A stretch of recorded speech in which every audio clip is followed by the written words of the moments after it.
യെശയ്യാ പ്രവചനം 9-ാം അധ്യായത്തിന്റെ 6-ാമത് വാക്യമാണ്.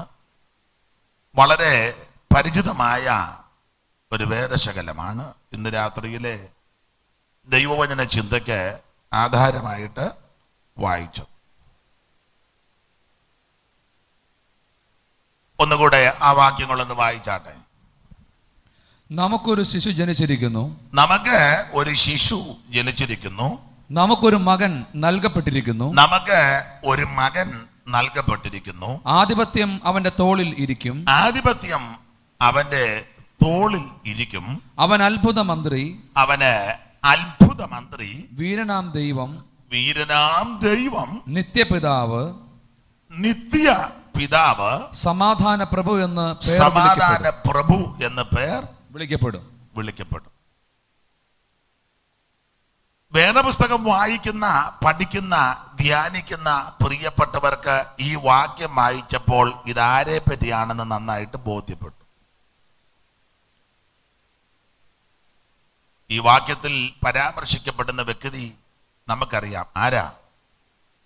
കർത്താവായ യേശു ക്രിസ്തുവിനെ പറ്റി.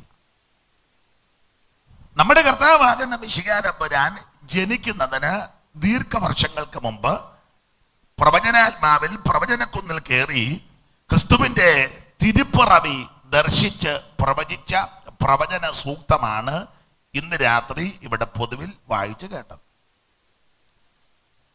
അതെ, നമുക്കറിയാം ഈ വേറെ പുസ്തകത്തെ 2 ഭാഗങ്ങളായിട്ടാണ് സാധാരണ നമ്മൾ പഠിക്കുന്നത്. ഒന്ന് പഴയ നിയമവും, 2 പുതിയ. തമിഴിൽ എങ്ങനെയാ പറയാൻ? അതാ ഏർപ്പാടാ. എനിക്കതാ തമിഴ് ഇഷ്ടമാണ്. തമിഴിലെ പ്രയോഗമൊക്കെ നല്ലതാണ്.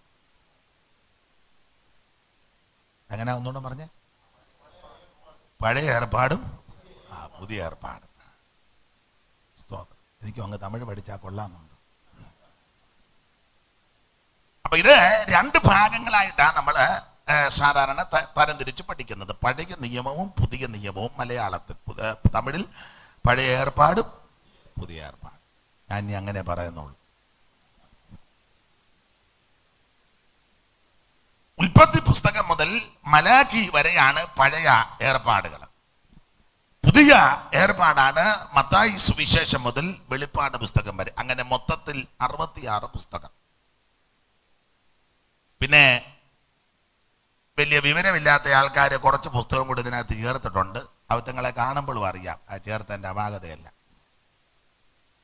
അവർ കൂടുന്നിടത്ത് നോക്കുമ്പോഴും അറിയാം ഈ ചേർത്തതിൻ്റെ അപാകത അവിടെ കാണുന്നത്. നടന്നു പോകുമ്പോഴും അറിയാം ആവശ്യമില്ലാത്തതില്ല ഇതിനെ ചേർത്തതാ ഈ പരുവക്കേട്. എന്നാൽ സത്യവേദ പുസ്തകം 66 പുസ്തകം. ഇതുപോലെ സത്യമായ വേറെ ഒരു ഗ്രന്ഥമില്ല. ബാക്കി മിക്കതിനകത്തും അബദ്ധങ്ങളും അക്കടി പറ്റിയതും അമ്മുമ്മക്കഥയും കിഴവിക്കഥയും ഉമ്മാക്കിക്കഥയും കെട്ടുകഥയും അതിശയോക്തിയും ഇല്ലാത്തതും പൊല്ലാത്തതും പൊളിവചനമെല്ലാം എഴുതി വച്ചിരിക്കുക. എന്നാൽ ഇത് മാത്രമാണ് സത്യം. സ്തോത്രം. ആകാശവും ഭൂമിയൊക്കെ മാറിപ്പോയാലും ഇതിന്റെ വള്ളിക്കും പുള്ളിക്കും മാറ്റം വന്നിട്ടില്ല, വരത്തുമില്ല. ഇത് പ്രമാണിക്കുന്നവർക്കെല്ലാം അനുഗ്രഹമാണ്.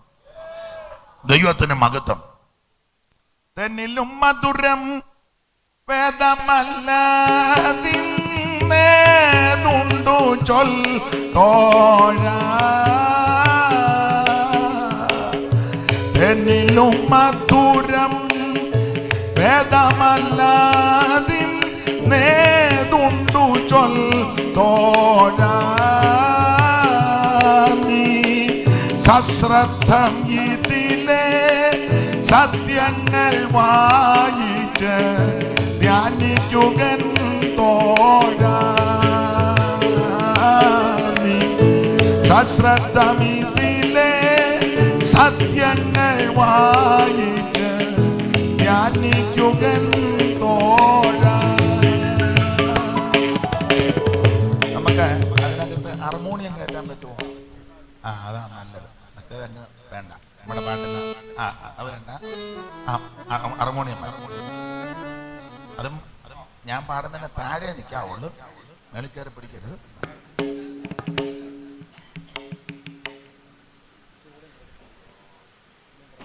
തന്നിലും മധുരം ഭേദമല്ലാതിന്നേതുണ്ടു ചൊല്ലോഴ.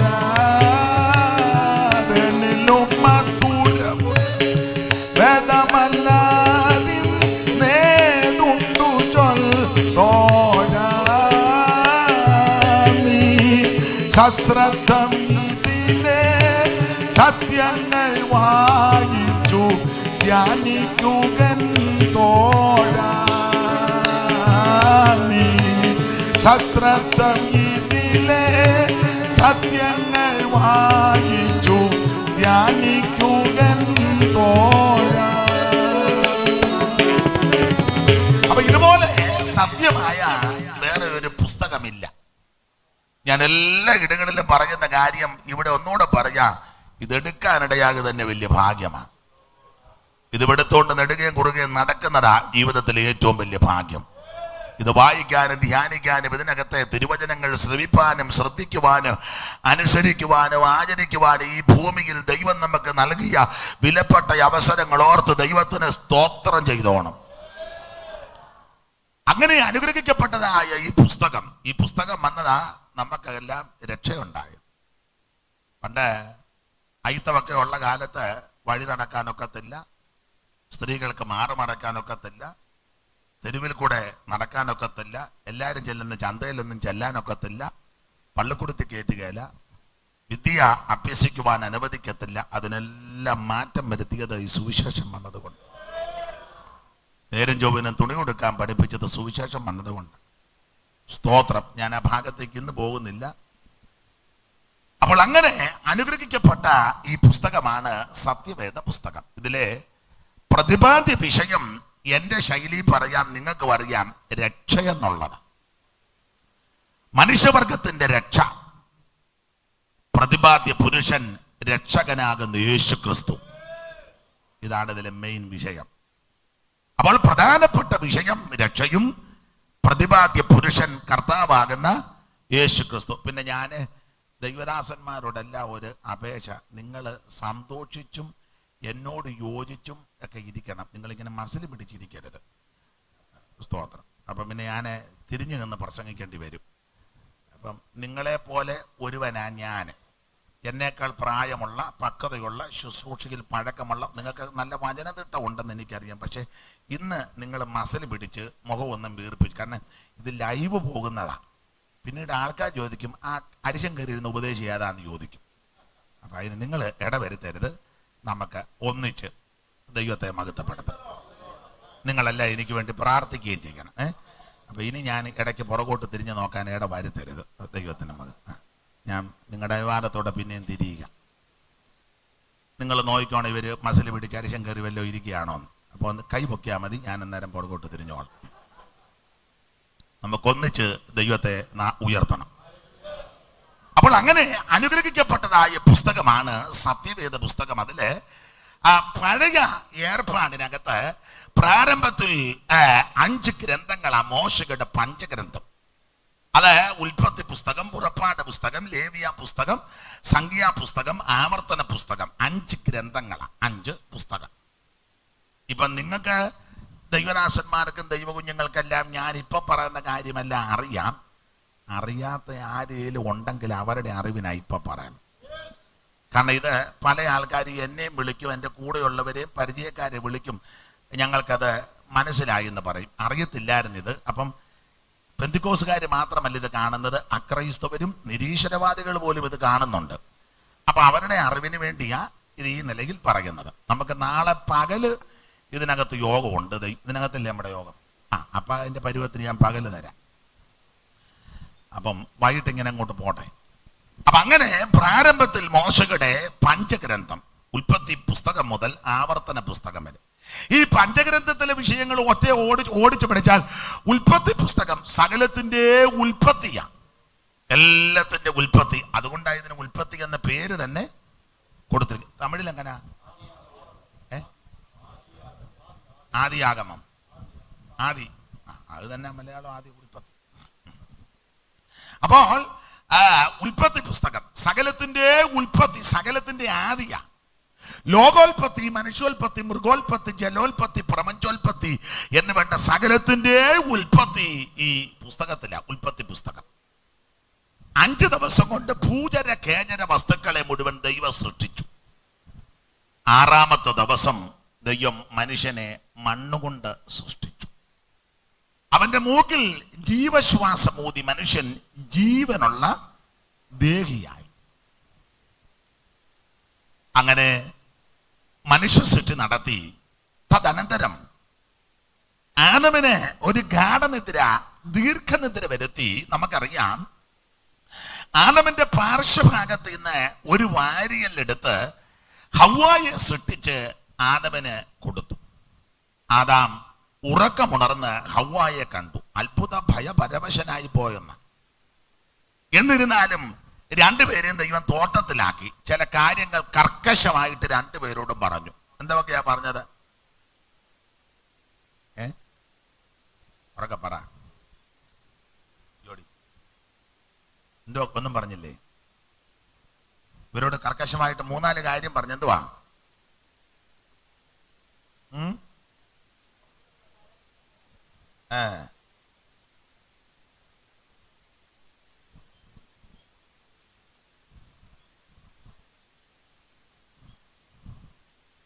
ഒന്ന് പറഞ്ഞേ. നിങ്ങൾ നമുക്ക് പോകണ്ടേ മുമ്പാകുമ്പോ?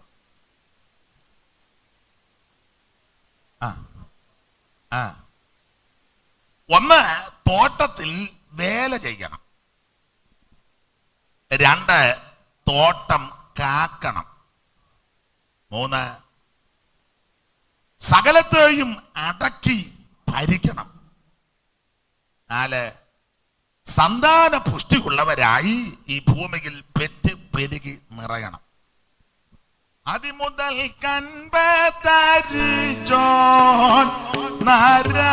കുലത്തെ ആണും പെണ്ണുമായി നിർമ്മിച്ചോ.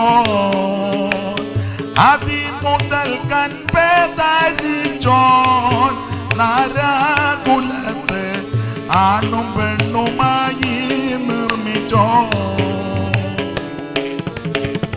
നിധി വരം 4 മുരച്ചാൻ പെറ്റു പെരുകി മന്നിടം വാഴ്കന്നരുൾ ചെയ്ത. നിധി വരം 4 മുരച്ചാൻ പെറ്റു പെരുകി മന്നിടം വാഴ്കന്നരുൾ ചെയ്ത. അപ്പൊ 4 കാര്യം കർക്കശമായി ദൈവം പറഞ്ഞു. അതിലെടുത്ത് പറയത്തക്ക ഒരു വിഷയമാണ് തോട്ടം കാക്കണം. തോട്ടം കാക്കണം. ഈ കാക്കണം എന്ന് പറയാൻ കാര്യം, ആരോ ഒരുത്തൻ ഇതിനകത്ത് കയറാൻ സാധ്യത ഉണ്ട്. അതുകൊണ്ടല്ലേ കാക്കണമെന്ന് പറഞ്ഞത്. എന്തിനേറെ വിഷയമല്ലാത്തത് കൊണ്ട് വിവരിക്കുന്നില്ല. തന്നെ ഏൽപ്പിച്ച ഉത്തരവാദിത്തത്തിന് കൃത്യവിലോപം ചെയ്ത് ഈ തോട്ടം ആദാം കാത്തില്ല. അതുകൊണ്ടാ തോട്ടത്തിൽ പാമ്പ് കയറി. എന്തിനേറെ പാമ്പ് അമ്മാമ്മയുടെ അടുക്ക വന്ന് അമ്മാമ്മയും പാമ്പുമായിട്ട് വളരെ ലോഹ്യമായി. അമ്മാമ്മ പാമ്പിന് ഫോൺ നമ്പർ കൊടുത്തു. പാമ്പ് അമ്മാമ്മയ്ക്കും ഫോൺ നമ്പർ കൊടുത്തു. മിക്ക ദിവസങ്ങളിലും പാമ്പ് അമ്മാമ്മയ്ക്ക് മിസ് കോൾ അടിക്കും. അമ്മാമ്മ ആദാമില്ലാത്തമ്മ തിരിച്ച് നിങ്ങൾക്കൊന്നും അറിയാൻ മേല. അമ്മാമ്മയും പാമ്പും. പാമ്പിന്റെ ഫോൺ നമ്പർ ഉണ്ടെങ്കിൽ ഇന്ന് രാത്രി ഡിലീറ്റ് ചെയ്തേക്കണം. ഈ യോഗം കണ്ടങ്ങനെ ഒരു ഗുണമുണ്ടാകണം. നീ പാമ്പിന്റെ നമ്പരുമായിട്ടായി ഇതെടുങ്ങ നടക്കുന്നത്. ഇവിടെ ഇരുന്നപ്പോഴും നിനക്ക് കോള് വന്നു പാമ്പിന്റെ. ഇങ്ങോട്ട് കയറാൻ നേരത്ത് പറഞ്ഞു യോഗത്തിന് കയറുക, പിന്നെ വിളിക്കാന്ന്. പാമ്പ ദൈവത്തിന്റെ മഹത്വം.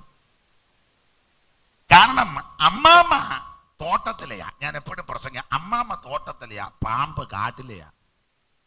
വായിച്ചേ 3:1 വായര്. 3-ാം അധ്യായത്തിന്റെ 1 ഉൽപ്പത്തി. തമിഴിൽ ആദ്യം വായിച്ചു. മൈക്ക് അങ്ങോട്ട് തന്നെ വായിക്കാനാ. മൈക്ക് കൂടെ അത് ഓഫാക്കിയ ചുമ്മാ ഇരുന്ന്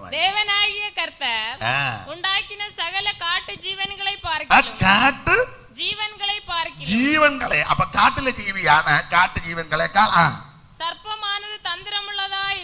സർപ്പം തന്ത്രമാ. അപ്പം സർപ്പം പാമ്പ് ഇതെവിടുത്തെയാ? കാട്ടിലെയാ. അമ്മാമ്മയോ? തോട്ടത്തിലെയാ. അമ്മാമ്മ തോട്ടത്തിലെയാ. ദൈവത്തിന്റെ സഭ കെട്ടിയടച്ച തോട്ടമാണ്. ഞാൻ മിസ്രയീമിൽ നിന്നൊരു മുന്തിരിവള്ളി കൊണ്ടുവന്ന ജാതികളെ നീക്കി അതിനെ നട്ടു. നീ കിളിച്ചു വന്നതല്ല, ദൈവം നിന്നെ നട്ടതാ. സ്തോത്രം. കാട്ടുപന്നി മാന്തിക്കളയാതിരിക്കുവാൻ അതിന് സംരക്ഷണവും ദൈവം ഏർപ്പെടുത്തി. യെശയ്യാവ് 5 നമുക്ക് മനപ്പാഠമാ. ഞാൻ എൻ്റെ പ്രിയതമന് അവന്റെ മുന്തിരിത്തോട്ടത്തെ കുറിച്ച് എൻ്റെ പ്രിയന്റെ പാട്ട് പാടും. എൻ്റെ പ്രിയതമന് ഏറ്റവും ഫലവത്തായ കുന്നിന്മേൽ ഒരു മുന്തിരിത്തോട്ടം ഉണ്ടായിരുന്നു. അവനതിന് വേലി കെട്ടി, ചക്ക് കുടിച്ചിട്ടു, ഗോപുരം പണിതു, കല്ലെല്ലാം പെറുക്കി കളഞ്ഞു. പക്ഷെ കായ്ച്ചത് കാട്ടുമുന്തിരിങ്ങിയ, പക്ഷെ സംരക്ഷണം ദൈവം ചെയ്തതാ. അപ്പൊ ഈ തോട്ടം ദൈവത്തിന്റെ സഭയാ. അപ്പോൾ അമ്മാമ്മ തോട്ടത്തിലെയാ. യഹോവയായ ദൈവം ഏതിന് കിഴക്ക് ഒരു തോട്ടം ഉണ്ടാക്കിയെന്ന അല്ലേ? അങ്ങനല്ലേ ജോഡി? അങ്ങനാന്നേ അങ്ങനെ, അങ്ങനല്ലേ അങ്ങനല്ല, എങ്ങനെയാന്നേലും 9 യോഗം ഒരു തോട്ടം ദൈവം ക്രമീകരിച്ചെന്ന. സുന്ദര സുരവലമായ ഫലമൂലാദികളാൽ നിബിഡീകൃതമായ നല്ലൊരു തോട്ടം. സാറ കൊടുത്തിരിക്കുന്നത് ആ തോട്ടത്തിന്റെ വർണ്ണനയാ. കേരവും ഗംഭീരവും ഈന്തലും കരിമ്പുളിപേരയും നാഗരംഗം ആതളമാതുളങ്കമാമ്രങ്ങളാമ്രാതകം ചെത്തിയും അത്തിവൃക്ഷം കമ്രമാം ത്രീതാലം ജാലങ്ങൾ വീലുക്കളും ഗന്ധപുഷ്പങ്ങളെ ചമ്പുകം ബകളവും ഗന്ധമോക്ഷവും മോക്ഷഭ്രമവും സപ്തച്ചതം വൻപാലും ഇനിപ്പാലും പോഷണത്താലും വാഴത്തമ്പുരാനിധി ഖ്യാം ഗാംഭീര്യമുള്ളുപാരം ദ്രവിച്ചീടിലും അൻപോട്ട് പച്ചത്തൊലി പേർന്ന ചിങ്ങനാദി എന്ന് പറഞ്ഞ ചിങ്ങമ്പഴം.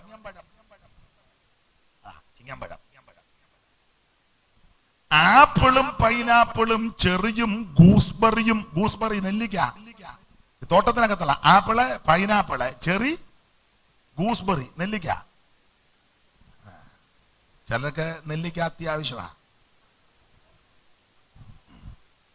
അത് ഉപയോഗിക്കേണ്ട വിധം ഞാൻ യോഗം കഴിഞ്ഞ് പറയാം. ആപ്പിളും പൈനാപ്പിളും ചെറിയും ഗൂസ്ബറിയും ആപ്പിൾ വൃക്ഷങ്ങളേകം ദൃഷ്ടിക്ക് രമ്യങ്ങളും പച്ചതങ്ങളുമായ സസ്യകുൽമാദികളാൽ അക്ഷയമായ കാന്തി വിലസുന്നാരാമത്തിൽ ഏതൻ തോട്ടമാണ്.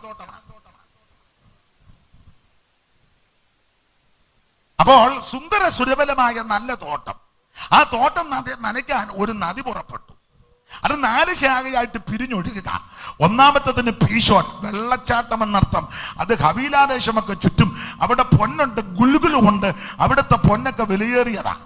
അത് വിവരിക്കുന്നില്ല. അപ്പം വെള്ളത്തിന് കുഴപ്പമില്ല, ഫലമൂലാദികളാൽ നിബിഡീകൃതം, നല്ല തോട്ടം. ഈ തോട്ടത്തിലാണ് ആദിമാതാക്കളാകുന്ന ആദമിനെ ഹവ്വയെ ദൈവമാക്കിയത്.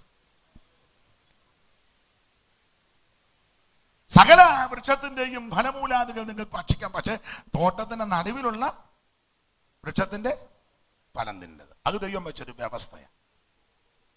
എന്തായാലും കൊള്ളാം. അമ്മാമ്മ തോട്ടത്തിലെയാ, സഭയ്ക്കകത്ത് അമ്മാമ്മയാ. പാമ്പ്, സർപ്പം കാട്ടിലെയാ. അപ്പൊ കാട്ടിലെ പാമ്പിന്റെ ഫോൺ നമ്പര് തോട്ടത്തിലെ അമ്മാമ്മ മേടിക്കൊണ്ട് ഒരു കാര്യോ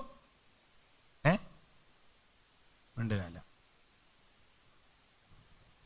ഇപ്പൊ നിങ്ങൾ പറയാ, പാസ്റ്റർ ഞാൻ പറഞ്ഞതാ ഫോൺ നമ്പർ വേണ്ടത്, എന്നാലും പുള്ളി നാളെ ഇഞ്ഞു വാ, ഇന്നിപ്പം തൊടുകൈക്ക് അങ്ങനെ തരുന്നേ. എന്തായാലും കൊള്ളാൻ 2 പേരുടെ കുശലാന്വേഷണമൊക്കെ നടത്തി ഒടുവിൽ വഞ്ചകനാകുന്ന പിശാച്, സർപ്പം, പഴയ പാമ്പെന്നൊക്കെയാ പുതിയ നിമിത്തം കൊടുത്തേക്കുന്നത്. പഴയ പാമ്പ് യവൻ ഈ മാതാവിനെ ചതിച്ചു. വിലക്കപ്പെട്ട കനി തീറ്റിച്ച് ഒടുവിൽ ഭർത്താവിനും കൊടുത്ത് അവനും തിന്നു. കൽപ്പനാലംഘനത്തിൽ അകപ്പെട്ട് ഒടുവിൽ ദൈവം ഇവരെ തോട്ടത്തിന് പുറത്താക്കി മിന്നുന്ന ജ്വാലയുള്ള ഖഡ്ഗം ആയിട്ട് കെറൂബുകളെ അവിടെ നിർത്തി. അങ്ങനെ 2 പേരും ഏദൻ തോട്ടത്തിന് വെളിയിലായി ജീവിതം ആരംഭിച്ചു. കയീൻ ഉണ്ടായി, പിന്നീട് കയീൻ ഹാബേലിനെ കൊന്നു. ശേഷമായിട്ട് ഇവർക്ക് ഒരു കുഞ്ഞുണ്ടായി, ശേത്ത്, ഹാബേലിന് പകരം. അങ്ങനെ ശേത്തിന് തലമുറകൾ അങ്ങോട്ട് വർദ്ധിച്ചു. കയീൻ വേറൊരു വഴിക്ക് അങ്ങ് പോയി. കയ്യിന്റെ വഴി എന്നൊക്കെയാ പുതിയ നിമിത്തം കൂടെ കയ്യിന്റെ അങ്ങനല്ലേ, കയ്യിന്റെ വഴി, അങ്ങനെ ആ പുസ്തകത്തിൽ കയ്യിന്റെ. അയ്യോ, ഞാൻ മലയാളം പറഞ്ഞിട്ട് നിങ്ങൾക്ക് മനസ്സിലാകുന്നില്ലല്ലോ. ഇന്ന് നിങ്ങൾ മനസ്സിലാകാത്ത രീതി ഇരിക്കുന്നേ. മനസ്സിലാകുന്നില്ലെങ്കിൽ തമിഴിലേക്ക് പരിഭാഷയ്ക്കായിട്ട് ഒരാളൂടെ വരണം. നിങ്ങൾക്ക് മനസ്സിലാകുന്നുണ്ടോ? കയ്യിന്റെ വഴി. അവർ കൂലി കൊതിച്ച് ബിലിയാമിന്റെ വഞ്ചനയിലും കയ്യിന്റെ വഴിയിൽ. അതാ കയ്യിന്റെ വഴി. അതൊരു വല്ലാത്ത വഴി. അതുകൊണ്ട് ഞാൻ ആ വഴിയിലോട്ട് ഇപ്പൊ പോകുന്നില്ല, അവൻ പോയല്ലോ. അപ്പൊ ആദമിന് പിന്നെയും ഒരു സന്തതി ഉണ്ടായി, ശേത്ത്. അതാണ് 4-ാം അധ്യായത്തിന്റെ ആ കണ്ണിക തുടങ്ങുന്നിടത്തൊരു ഭാഗമുണ്ടല്ലോ, തലമുറയുണ്ടായത്. 4-ാം അധ്യായത്തിന് ഇവിടെ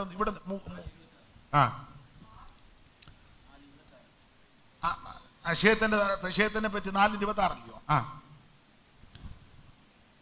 ശേത്തിനും ഒരു മകൻ ജനിച്ചു, അവൻ ഏനോശ് എന്ന് പേരിട്ടു. അവനെ ഏനോശ് എന്ന് പേരിട്ടുണ്ട്. ഈ ഭാഗം ഒന്ന് വായിച്ചേ.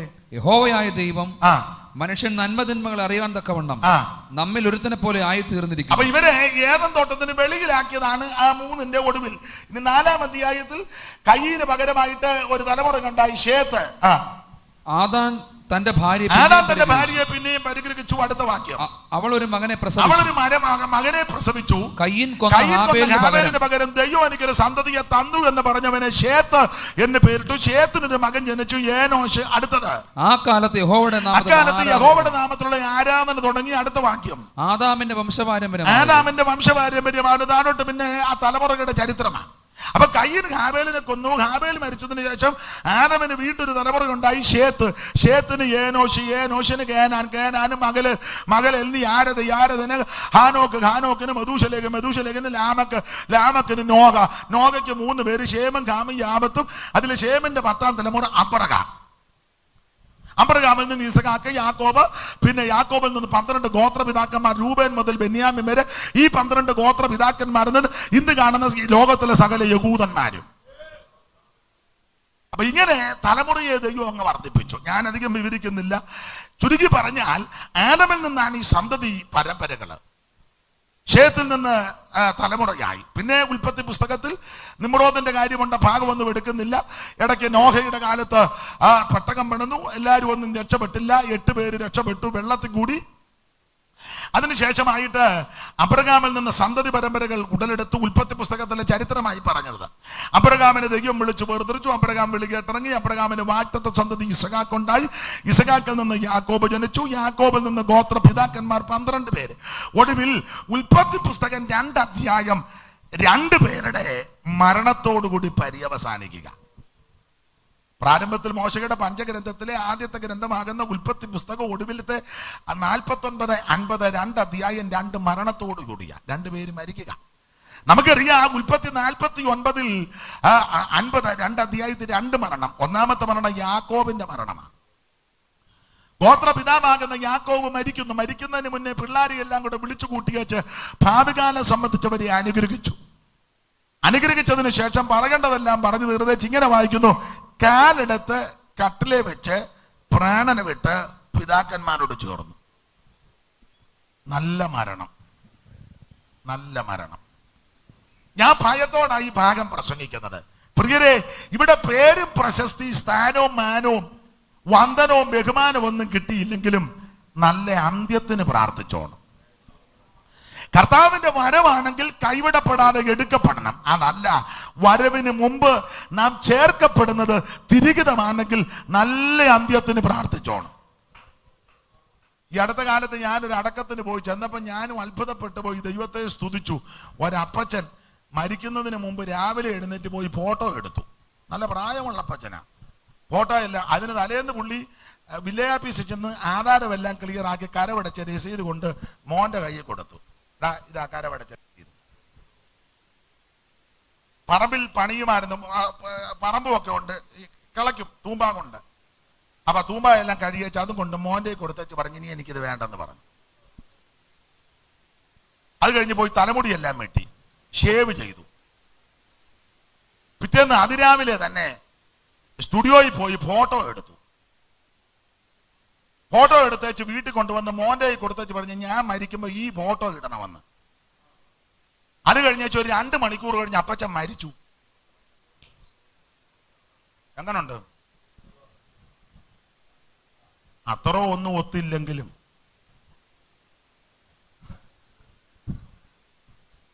ഇത് നമ്മൾ ചിലര് മരിച്ചു കഴിഞ്ഞ് ഫോട്ടോ തപ്പി തപ്പി തപ്പി എന്ത് ചെയ്തിട്ട് ഒരു ഫോട്ടോ, പിന്നെ നോക്കിയപ്പോ ആധാർ കാർഡില്ല, അത് തെളിയുന്നുമില്ല.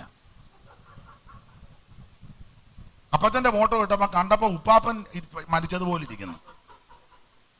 ഓതക്കേട്, നല്ല അന്ത്യം. ഇവിടെ പേര്, പ്രശസ്തി, സ്ഥാനവും മാനവും ഒന്നും എനിക്കും നിങ്ങൾക്കും കിട്ടിയില്ലെങ്കിൽ നല്ല അന്ത്യത്തിന് പ്രാർത്ഥിച്ചോണം. യാക്കോബിന്റെ മരണം നല്ല മരണമാ. പിള്ളേരെ എല്ലാം ഒടുവിൽ കണ്ടു. രൂബേൻ മുതൽ ബെന്യാമീൻ വരെ 12 പിള്ളേരും കണ്ട് അവരോട് പറയേണ്ടതെല്ലാം തെറ്റാതെ പറഞ്ഞെന്നുള്ളതാ. നമ്മൾ അന്നെ മൂത്തവനോട് പറയേണ്ടത് കയറി അനിയനോട് പറയും, അനിയനോട് പറയേണ്ടത് ചേട്ടനോട് പറയും. അപ്പൻ ചത്ത് കഴിഞ്ഞ് പിള്ളേരെല്ലാം കൂട്ട അടിയുണ്ടാക്കുകയും ചെയ്യും. ജീവിച്ചപ്പോഴും നാശവ, മരിച്ചു കഴിഞ്ഞപ്പോഴും നാശോപ്പിച്ചു പോകുന്ന ആൾക്കാരുണ്ട്. ആധാരവും ശരിയാക്കിയില്ല.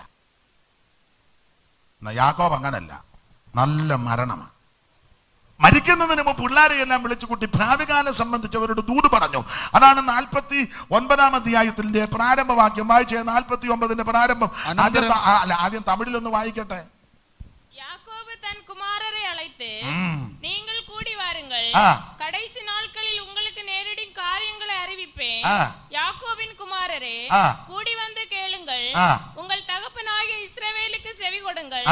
ரூபனே, நீ என் சிரேஷ்ட புத்திரன், நீ என் சத்துவமும் என் முதற்பலனுமானவன், நீ மேன்மையில் பிரதானமும் வல்லமையில் விசேஷமானவன், തണ്ണീരെ പോലെ തളമ്പിനവനെ, നീ വെള്ളം പോലെ തുളുമ്പുന്നവനാ, പക്ഷേ നീ മേന്മ അടയ മാട്ടായി. ഗുണമാകുകയല്ലെന്നായി പറഞ്ഞു. ഗുണമാകുക. യാക്കോബ് മരിക്കുന്നതിന് മുന്നേ പിള്ളേരെ എല്ലാം വിളിച്ചു പറയുക, യാക്കോബിന്റെ പുത്രന്മാരെ കൂടി വന്ന് നിങ്ങളുടെ അപ്പനാകുന്ന ഇസ്രായേലിന്റെ മൊഴിക്ക് ചെവി തരുവി. ഭാവികാലം സംബന്ധിച്ച് ഞാൻ നിങ്ങളോട് ദൂത് പറയാൻ പോകുക. അങ്ങനല്ലേ മലയാളത്തിൽ എങ്ങനെ? അനന്തരം യാക്കോബ് തന്റെ പുത്രന്മാരെ വിളിച്ച് അവരോട് കൂടി വരുവി, ഭാവികാലത്ത് നിങ്ങൾക്ക് സംഭവിപ്പാനുള്ളത് ഞാൻ നിങ്ങളെ അറിയിക്കാം. യാക്കോബിന്റെ പുത്രന്മാരെ കൂടി വന്ന് നിങ്ങളുടെ അപ്പനാകുന്ന ഇസ്രായേലിന്റെ മൊഴിക്ക് ചെവി തരുവി. അപ്പോൾ പിള്ളേരെല്ലാം കൂടെ അപ്പന്റെ കിടക്കയുടെ ചുറ്റും വട്ടം കൂടി. 12 എണ്ണം കലാപുലി പോലെ, അല്ലാതെ അങ്ങോട്ടിട്ടാ അങ്ങോട്ടും ഇങ്ങോട്ടിട്ടാ ഇങ്ങോട്ടും ഒന്നുമല്ല പിള്ളേര്. അല്ല പയർ പോലെ പിള്ളേർ നിൽക്കുന്നു. സ്തോത്രം. കലാപുലി പോലെ ഉപദേശിമാരെല്ലാം നല്ല കലാപുലി പോലെ നിന്നോണം. സ്തോത്രം പറയാന്ന് പറഞ്ഞപ്പോൾ സ്തോത്രം, അല്ലേലിയ പറയാ അല്ലേലിയ. കൈയൊക്കെ അടിക്കുന്ന കാണുമ്പോൾ തന്നെ വിശ്വാസിക്ക് അകവാള് വെട്ടണം. ഇത് ചിലരുടെ ഇരിപ്പൊക്കെ കണ്ടാൽ നമുക്ക് ഇപ്പൊ അഡ്മിറ്റ് ആക്കാൻ തോന്നുന്നു. ഇവിടെ ഇത് 12 എണ്ണം കലാപുലി പോലെ 12 പിള്ളേര്, രൂപൻ മുതൽ ബെന്യാമീൻ വരെ. അപ്പോൾ കൂടി വരാൻ പറഞ്ഞപ്പോൾ അപ്പന്റെ കിടക്കയൊഴിച്ച് പിള്ളേരെല്ലാം വന്ന് വട്ടം കൂടി. ആ ക്രമത്തിൽ വന്നങ്ങോട്ട് നിന്നപ്പോൾ അപ്പൻ ഇങ്ങനെ കിടക്കുക. 147 വയസ്സുള്ള യാക്കോബ് ജരാമര ബാധിച്ച് ശയ്യാവലംബനായി, ശരീരമെല്ലാം ചുക്കിച്ചുളിഞ്ഞ, കണ്ണിന്റെ കാഴ്ചയെല്ലാം നഷ്ടപ്പെട്ട് കിടക്കുകയാണെങ്കിലും 147 വയസ്സുണ്ട് കിടക്കുന്നെങ്കിലും ഭാവികാലം സംബന്ധിച്ച് ദൂത് പറയാൻ പോകുകയാണ്. അപ്പോൾ മൂത്ത മകനെ വിളിച്ചു, രൂപേനേ നീ എന്റെ ആദ്യജാതൻ, എന്റെ വീര്യവും എന്റെ ശക്തിയുടെ ആദ്യബലവും ശ്രേഷ്ഠതയുടെ വൈശിഷ്ട്യവും ബലത്തിന്റെ വൈശിഷ്ട്യവും തന്നെ. വെള്ളം പോലെ തുളുമ്പുന്നവനെ നിനക്ക് ഗുണം വരികയല്ല, നീ ശ്രേഷ്ഠനാകത്തില്ലെന്നാ. തമിഴിൽ മേന്മയാകുന്നു. മേന്മ ഒരു മേന്മയെ ഇവന് വരിക. കാരണം ഇവന് ഗുണം വരാത്തവനാ. ഇവൻ വെള്ളം പോലെ തുളുമ്പുന്നവനാ. അർത്ഥം ഇത്രയുള്ളൂ, സ്ഥിരതയുള്ളവനല്ല. ഇവൻ എങ്ങോട്ട് വേണേലും യോഗം കഴിഞ്ഞേച്ച് വേണേ ഇലക്ഷൻ ബൂത്തിൽ പോയിരിക്കും. സ്ഥിരതയുള്ളവനല്ല. കൺവെൻഷന് ഫ്രണ്ടിൽ കാണും, അവിടെയും കാണും ഫ്രണ്ടിൽ. മനസ്സിലായോ? ഇവിടെ കൈയടിച്ച് ആത്മാവ് നിറഞ്ഞേച്ച് അപ്പുറേ പെരുന്നാളിനും പോവും. സ്തോത്രം. സകല കേസിനകത്ത് ഇവൻ ചെന്ന് കയറും. ഇവന് സ്ഥിരതയുള്ളവനല്ല. മനസ്സിലാകുന്നുണ്ടോ? അപ്പൊ സ്ഥിരതയില്ലാത്തവരെ രക്ഷപ്പെടുകയല്ല. ഞാൻ എന്റെ വിഷയമല്ലാത്തതുകൊണ്ട് വിസ്തരിക്കുന്നില്ല. രൂപൻ മുതൽ അങ്ങോട്ട് വിളിച്ച് ദൂത് പറയുക. അങ്ങനെ ഭാവിയിൽ നിങ്ങളുടെ കുടുംബത്തിൽ ഗോത്രങ്ങളുടെ മേൽ, ഗോത്ര സമുച്ചയങ്ങളുടെ മേൽ, സന്തതികളുടെ മേൽ, സന്തതികളുടെ സന്താനങ്ങളുടെ മേൽ വരും കാലങ്ങളിൽ എന്തൊക്കെ സംഭവിക്കും എന്നുള്ള വിഷയങ്ങളെല്ലാം കൂടെ കണക്ക് കൂട്ടി, കാലേ കൂട്ടി കണക്കിട്ട് കാര്യങ്ങളെല്ലാം കൂടെ യാക്കോബ് പിള്ളേരോട് പറഞ്ഞു. അത് പറഞ്ഞ് എല്ലാം തീർന്നേച്ചെങ്ങനെ യാക്കോബ് തന്റെ പുത്രന്മാരോട് ആജ്ഞാപിച്ച് തീർന്ന ശേഷം, അങ്ങനെ ഒരു പ്രയോഗം 33 വാക്യം എത്രയാ? 33. യാക്കോബ് തന്റെ പുത്രന്മാരോട് ആജ്ഞാപിച്ച് തീർന്ന ശേഷം എന്ന് പറയേണ്ടതെല്ലാം പറഞ്ഞു, ഒന്നും ബാക്കിയിട്ടില്ല. ആജ്ഞാപിച്ച് തീർന്ന ശേഷം അവൻ കാൽ കട്ടിലിന്മേൽ എടുത്തു വെച്ച് പ്രാണനെ വിട്ട് തന്റെ ജനത്തോട് ചേർന്നു. എന്ത് നല്ല മരണം! ഇത് ചിലതിന്റെയൊക്കെ കാല് നമ്മൾ തല്ലി ഓടിച്ചാന്ന് ഓർക്കുന്നത്, പെട്ടിക്കകത്തിരിക്കണ്ടേ. ഞാനൂടെ കൂടി അവര് ഇങ്ങനെ ഇരിക്കുകയായിരുന്ന കാല്, പിന്നെ ഞാനൂടെ കൂടി അമുക്കി, എന്നിട്ടും ഒതുങ്ങുന്നില്ല. പിന്നെ ഞങ്ങള് ഈ വെള്ളം കൊണ്ട് കീറി പിടിച്ച് കെട്ടി. ആർക്കും അങ്ങനെ വരാതിരിക്കട്ടെ, നന്നായിട്ട് പ്രാർത്ഥിച്ചോണം. നമ്മളവരെ വിധിക്കുകയല്ല, ഇതൊക്കെ കാണുമ്പോ എൻ്റെ നിന്റെ ജീവിതം ക്രമപ്പെടുത്തിക്കോണം. നമ്മളവരെ വിധിക്കണ്ട, അതൊക്കെ ദൈവം അവരൂടെ തീർത്തോളും. പക്ഷെ ഇങ്ങനെയുള്ള വിഷയങ്ങൾ കാണുമ്പോൾ ഞാനും നിങ്ങൾ നമ്മുടെ ജീവിതത്തെ ഒന്നുകൂടെ ക്രമപ്പെടുത്തണം. സ്തോത്രം. ചിലരൊക്കെ മരിക്കുന്ന സമയത്ത് അനാവശ്യം പറഞ്ഞാൽ ചാച്ചാത്തത്, ഉപദേശമാര് തന്നെ കണ്ണ് പൊട്ടുന്ന ഡാഷ് അനാവശ്യം പറഞ്ഞെന്ന്. നമ്മളവരെ വിധിക്കണ്ട, അത് അവരും ദൈവവും കൂടെ തീർത്തോളും. പക്ഷെ അതൊക്കെ കാണുമ്പം നമ്മൾ ഭയത്തോടെ വേണം ദൈവത്തെ സേവിക്കാൻ. ചിലര് മരണസമയത്തൊക്കെ സുബോധം നഷ്ടപ്പെട്ട് അമേധ്യന്മാര് ഭിത്തിയിൽ വരെ എറിഞ്ഞു. ഭിത്തിയിലാന്നേ സഹിക്കാം, മരുമകളുടെ മുഖത്തൂടെ എറിഞ്ഞു. നമ്മളവരെ വിധിക്കണ്ട, ആർക്കും അങ്ങനെ വരാതിരിക്കട്ടെ. പക്ഷെ അതൊക്കെ കാണുമ്പം നമ്മുടെ ജീവിതത്തെ ക്രമപ്പെടുത്തിക്കോണം. അതാ ഞാൻ എപ്പോഴും സഭയിൽ കിടന്ന് അടി ഉണ്ടാക്കരുത്, സഭയിൽ കിടന്ന് വഴക്കുണ്ടാക്കരുത്, അങ്ങോട്ടും ഇങ്ങോട്ടും കൊമ്പ് കോർക്കരുത്, ആവശ്യമില്ലാത്ത കാര്യമൊന്നും പറയരുത്, ആവശ്യമില്ലാത്ത വിഷയത്തിൽ നീ ഇടപെടരുത്. അവർക്കൊക്കെ അതാ ഗതിയെങ്കിൽ നമ്മുടെ ഗതി എന്താ? അതുകൊണ്ട് ഇന്ന് രാത്രി ഒന്നുകൂടെ ജീവിതത്തെ ക്രമീകരിച്ചോണം. സ്തോത്രം, സ്തോത്രം. ജീവിതത്തെ ക്രമപ്പെടുത്തണം. ഏത് സമയത്തും മരണം നിന്നെ പിടികൂടാം. അത് ക്ഷണിക്കാതെ വന്ന് കയറുന്ന വ്യക്തിയാ മരണം. ഇന്ന ദിവസം മരണമെന്നൊന്നും മരണത്തോട് പറയാൻ ഒക്കത്തില്ല. മരണം ഏത് സമയത്തും അറസ്റ്റ് ചെയ്യും, ഒരക്ഷരം ഉരിയാടാൻ അനുവദിക്കുകയല്ല. സ്തോത്രം. നല്ല അന്ത്യത്തിന് പ്രാർത്ഥിച്ചോണം. യാക്കോബിന്റെ മരണം നല്ല മരണമാണ്. പിള്ളേരോട് പറയേണ്ടതെല്ലാം പറഞ്ഞു തീർന്നിച്ച് കാലെടുത്ത് കട്ടിലെ വെച്ച് പ്രാണനെ വിട്ട് പിതാക്കന്മാരോട് ചേർന്നു. എന്ത് നല്ല മരണം! സ്തോത്രം. നിങ്ങൾ പേടിച്ചിരിക്കുകയാണോ? ദൈവമേ എന്ന് ബലപ്പെടാന്ന് പറഞ്ഞപ്പോൾ അയാൾ വന്നപ്പം മുതൽ ചാകുന്ന കേസാ. മരണം മരണം മരണമെന്ന് തന്നെ. മരണമേ വിഷമെങ്ങും നിന്റെ വിജയവും എവിടെ? എന്നേശു മരണത്തെ ജയിച്ചു, തനിക്കു സ്തുതി ഹല്ലേലൂയാ. എന്നേശു മരണത്തെ ജയിച്ചു, തനിക്കു സ്തുതി ഹല്ലേലൂയാ. മരണമേ വിഷമെങ്ങു നിന്റെ വിജയവും എവിടെ? എന്നേശു മരണത്തെ ജയിച്ചു, തനിക്കു സ്തുതി ഹല്ലേലൂയാ. എന്നേശു മരണത്തെ ജയിച്ചു, തനിക്കു സ്തുതി ഹല്ലേലൂയാ. കരമുയർത്തി ദൈവത്തിന് മഹത്വം കൊടുക്കുക. അതെ, അപ്പൊ ഉൽപ്പത്തി പുസ്തകം അവസാനത്തെ അധ്യായം 2 മരണമാണെന്ന് പറഞ്ഞല്ലോ. ഒന്ന് ഗോത്രപിതാവാകുന്ന യാക്കോബിന്റെ മരണം, നല്ല മരണം. രണ്ടാമത്തെ മരണം യോസേപ്പിന്റെ മരണമാണ്. അത് 50-ാം അധ്യായത്തിലാണ്.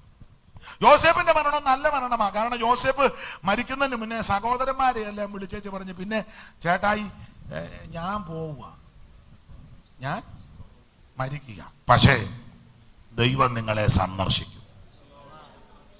ഞാനങ്ങ് മരിക്കുക, ദൈവം നിങ്ങളെ സന്ദർശിക്കും. അങ്ങനെ ദൈവം നിങ്ങളെ സന്ദർശിക്കുമ്പോൾ ഈ മിസ്രയീമിൽ നിന്ന് നിങ്ങൾക്കൊരു പുറപ്പാടുണ്ട്.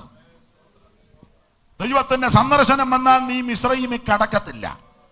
മിസ്രയീമിന് നിനക്കൊരു യാത്രയുണ്ട്, അത് കനാനിലേക്കാണ്. ഇന്ന് രാത്രി ചിലരെ ദൈവം സന്ദർശിക്കട്ടെ. മിസ്രയീമിന്റെ ഇരുമ്പ് ചൂളയിൽ നിന്ന്, മിസ്രയീമിന്റെ അടിമത്വത്തിൽ നിന്ന്, ഫറവോന്റെ പിടിയിൽ നിന്ന് ഇന്ന് രാത്രി നിനക്കൊരു വിടുതലുണ്ടാകട്ടെ. ഈ യോഗത്തിൽ ദൈവം ചിലരെ സന്ദർശിക്കട്ടെ. അത് ദോഷത്തിനല്ല, നന്മയ്ക്ക്. ഫറവോന്റെ പിടിയിൽ നിന്ന്, മിസ്രയീമ ഇരുമ്പ് ചൂളയിൽ നിന്ന് ഇന്ന് രാത്രി നിനക്കൊരു പുറപ്പാടുണ്ട്. യോസേഫിനെ കണ്ടേച്ച് പറഞ്ഞു, ദൈവം നിങ്ങളെ സന്ദർശിക്കും. അങ്ങനെ സന്ദർശിക്കുമ്പോൾ ഈ മിസ്രയീമിൽ നിന്ന് ദൈവം നിങ്ങളെ അങ്ങ് കനാനിലേക്ക് കൊണ്ടുപോകും. പിന്നെ അങ്ങനെ കനാനിലേക്ക് പോകുമ്പോൾ നിങ്ങൾ എൻ്റെ അസ്ഥിയും കൂടെ കൊണ്ടുപോക്കണം.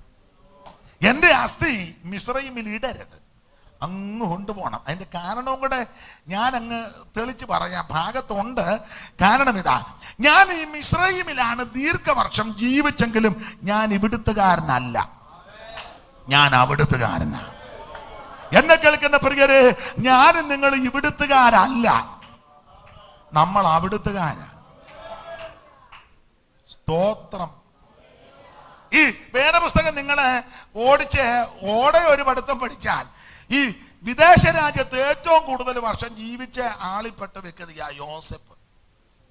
യാക്കോബ് 147 വയസ്സിലാണ് മരിക്കുന്നത്. യോസേഫ് ഏതാണ്ട് 110 വയസ്സിലാണ് മരിക്കുന്നത്. ആ 110 വയസ്സില് ഏതാണ്ട് 83 കൊല്ലം മിസ്രയീമിലായിരുന്നു.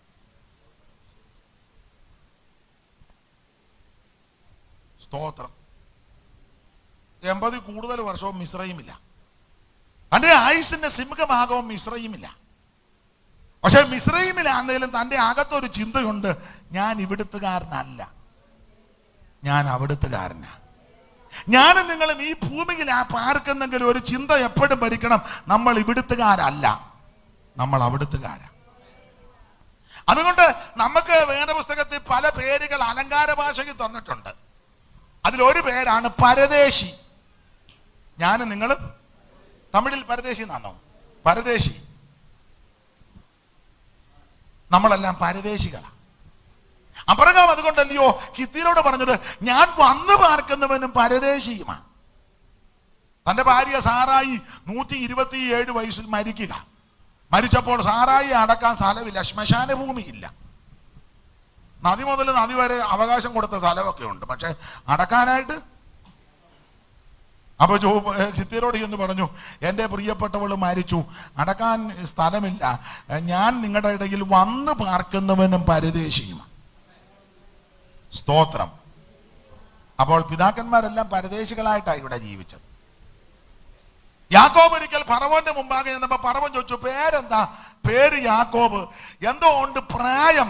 എന്നാ പ്രായം 130 എന്നല്ല പറഞ്ഞത്, ഒരു പ്രയോഗം പറഞ്ഞേച്ചാ, അയ്യോ എന്റെ പരദേശ പ്രയാണത്തിന്റെ കാലം 130 എന്നാ എന്ന് പറഞ്ഞാൽ, പ്രായം പറഞ്ഞപ്പോഴും അകത്തെ ചിന്ത ഞാൻ പരദേശിയാണെന്നാ. ഞാനും നിങ്ങളും പരദേശികളാണ്. സ്തോത്രം, സ്തോത്രം. പൗലോസും അങ്ങനെ തന്നെ പറഞ്ഞു, നമ്മള് പരദേശികളാണെന്ന്. ദാവീദും ഒരിക്കൽ പറഞ്ഞു, ഞാൻ നിന്റെ സന്നിധിയിൽ അന്യനും പരദേശിക്കും. ആ സങ്കീർത്തനത്തിൽ പറഞ്ഞു, ഞാൻ പരദേശിയായി പാർക്കുന്ന വീട്ടിൽ. ഇത് കൂടുതലൊക്കെ എന്നാ തെളിവ് തരാനാ? ഇത്രയും തെളിവ് തന്നിട്ടും ചിലർക്ക് ഒരു സന്തോഷമില്ല. ചിലരുടെ ഇരിപ്പ് കണ്ടാൽ ഞങ്ങൾ ഈ തെളിവ് കൊണ്ടൊന്നും ഒതുങ്ങുന്ന ആൾക്കാര്. സ്തോത്രം. ഞാനും നിങ്ങളും പരദേശികളല്ലേ? അല്ലേ? സങ്കടം പോലെ നമ്മളെ പരദേശികൾ.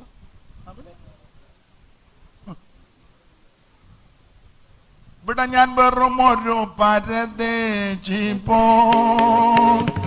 ഇവിടുത്തെ പാർപ്പിടമോ വഴിയമ്പലം. ഇവിടെ ഞാൻ വെറും ഒരു പരദേശി.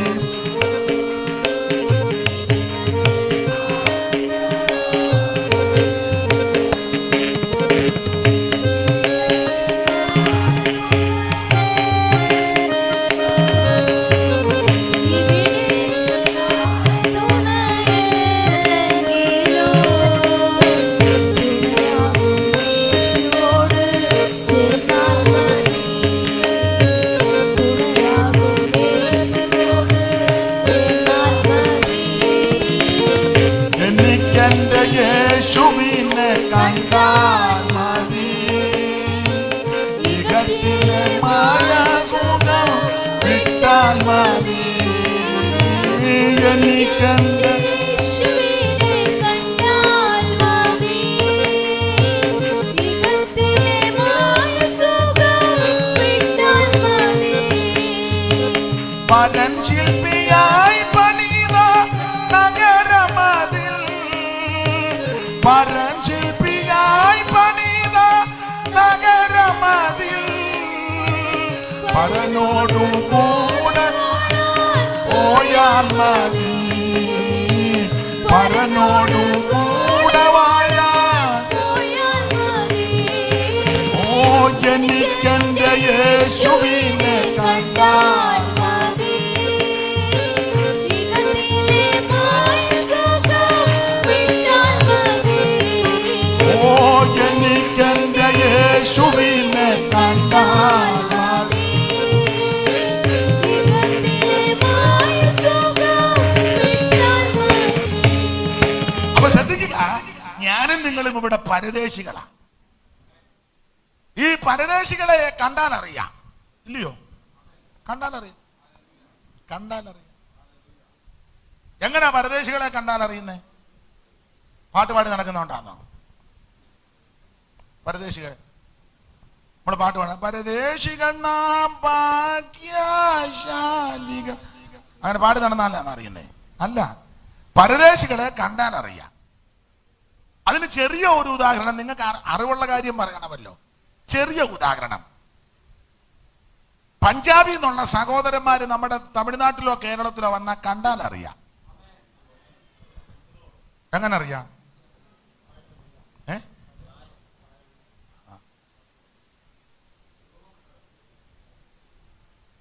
പഞ്ചാബി സഹോദരന്മാർ ലോകത്തിന്റെ എവിടെ പോയാലും അവരെ കണ്ടാൽ അറിയാം. എങ്ങനെ അറിയും? പഞ്ചാബി പഞ്ചാബി പഞ്ചാബി എന്ന് പറഞ്ഞ് നടക്കാണോ? അല്ല, ആദ്യം തന്നെ അവന്റെ തലയെക്കെട്ട് കാണുമ്പോ അറിയാം ഇത് ഗ്യാനി സൈൽ സിംഗിന്റെ. കണ്ടാൽ അറിയാം. ഒരു പെന്തിക്കോസുകാരനെ കണ്ടാൽ അറിയണം. ഇപ്പൊ ഉപദേശമാരെ പോലും കണ്ടാൽ സ്റ്റേജിൽ നിൽക്കുമ്പോ അറിയാം, അയ്യോ നമ്മൾ അവിടെ തൂത്തുക്കുടി കണ്ട പുള്ളിയാണോ? ആ തൂത്തുക്കുടി കണ്ടപ്പം ബ്രദർ ആയിരുന്നു, സ്റ്റേജിൽ വന്നപ്പോൾ നീ രാമേശ്വരത്ത് ചെന്നാലും തൂത്തുക്കുടി ഇരുന്നാലും ഇവിടെ വന്നാലും കേരളത്തിൽ വന്നാലും ഡൽഹി പോയാലും അമേരിക്ക പോയാലും നീ ദൈവപൈതലാ. നിന്നെ കണ്ടാൽ അറിയണം. ഇന്ന് രാത്രി തന്നെത്താൻ ചിന്തിച്ചോണം പരദേശിയാണോ എന്ന്. നീട്ടി പാടിയാ പോരാ, തബല വായിച്ചാ പോരാ, ഹാർമോണിയം വായിച്ചാലും പോരാ. എന്നോർത്ത് വായിക്കാതെ ഇരിക്കരുത്, കണ്ടാൽ അറിയണം. സ്തോത്രം, സ്തോത്രം, പ്രൈസ് ദി ലോർഡ്. അപ്പോൾ സിഖ് സഹോദരന്മാർ, പഞ്ചാബി സഹോദരന്മാരെ കണ്ടാൽ അറിയാം പരദേശിയാണ് ഇവിടെ വന്ന്. നിങ്ങളെങ്ങനെ ഉൾക്കൊള്ളുമെന്ന് എനിക്കറിയത്തില്ലെങ്കിൽ ഞാനങ്ങ് പറയാം, മുസ്ലിം സഹോദരിമാരെ കണ്ടാൽ അറിയാം. അവരെ കണ്ടാൽ അറിയാം ഇത് മുസ്ലിം വനിതയാണെന്ന്. കണ്ടാൽ അറിയാം. നമ്മുടെ പെണ്ണുങ്ങളെ കണ്ടാൽ പോലും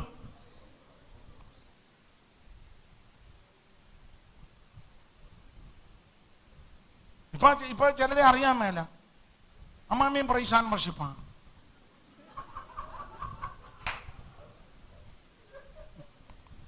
സ്തോത്രം. ഒരു ദൈവ പൈതലിനെ കണ്ടാൽ അറിയാം. എത്ര ആയിരങ്ങളുടെ കൂടെ നിന്നാലും നിന്നെ അറിയാം. നിന്റെ ശബ്ദം കേൾക്കുമ്പോൾ അറിയാം ദൈവ പൈതലാണ്. നിന്റെ പ്രകൃതി കാണുമ്പോൾ അറിയാം നീ ദൈവ പൈതലാണ്. നിന്റെ ശൈലി കാണുമ്പോൾ അറിയാം നീ ദൈവ പൈതലാണെന്ന്.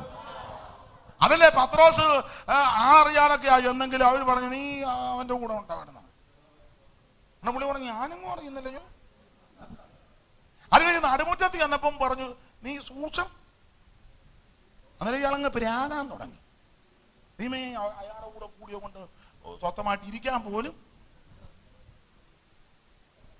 പിന്നെ തീ കാഞ്ഞുകൊണ്ടിരിക്കുക, വെളുപ്പിനെയല്ലേ, തീ കാഞ്ഞുകൊണ്ടിരിക്കുക, തണുപ്പൊക്കെ ഉണ്ട്.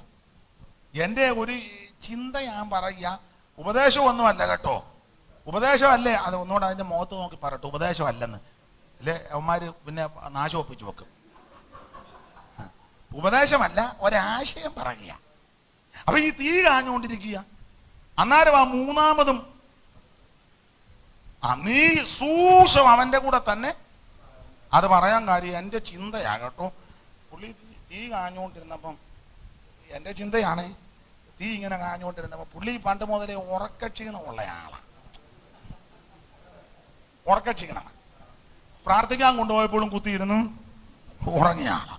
പിന്നെ ഈ രാത്രി മുഴുവൻ ഉറക്കളച്ച ഇവിടെ വന്നേ മഹാപുരോഹിതന്റെ അരമനയിലേ. അവൻ ഈ ഉറക്കക്ഷീണവും തണുപ്പും എല്ലാം കൂടെ വന്നപ്പോൾ തീ കാഞ്ഞുകൊണ്ടിരുന്നപ്പോൾ എൻ്റെ ചിന്തയാ പുള്ളി എങ്ങനെയോ കണ്ണടച്ചു. തീ മുട്ടിപ്പോ സ്തോത്രം, നീ അവന്റെ കൂടെ തന്നുള്ളവനാ. പിന്മാറ്റത്തിൽ പോയാലും ഒരാഴ്ചയൊക്കെ സ്തോത്രം പറയും. തീക്കങ്ങ കയ്യങ്ങാണ്ട് മുട്ടിയപ്പോ സ്തോത്രം. അന്നേരം ഒരു ഉറപ്പിച്ചു, നീ ബന്ധിക്കോസുകാരനാ. അയ്യോ, ആ ഒറ്റ പിടുത്തത്തിൽ പുള്ളി ആകവാള് വെട്ടി. യേശു ഒന്ന് നോക്കി, ഒന്ന് നോക്കിയാ മതി, മാനസാന്തരം ഉണ്ടാകും. നമ്മൾ വലിയ തിയോളജി എല്ലാം അങ്ങോട്ട് ഇറക്കുക. ന്യൂമറ്റോളജി, ബ്രദറിന് ആന്ത്രോപോളജി അറിയാമോ? എസ്കോറ്റോളജിയിൽ ഏതാണ്ട് 78 സബ്ജക്റ്റുകൾ.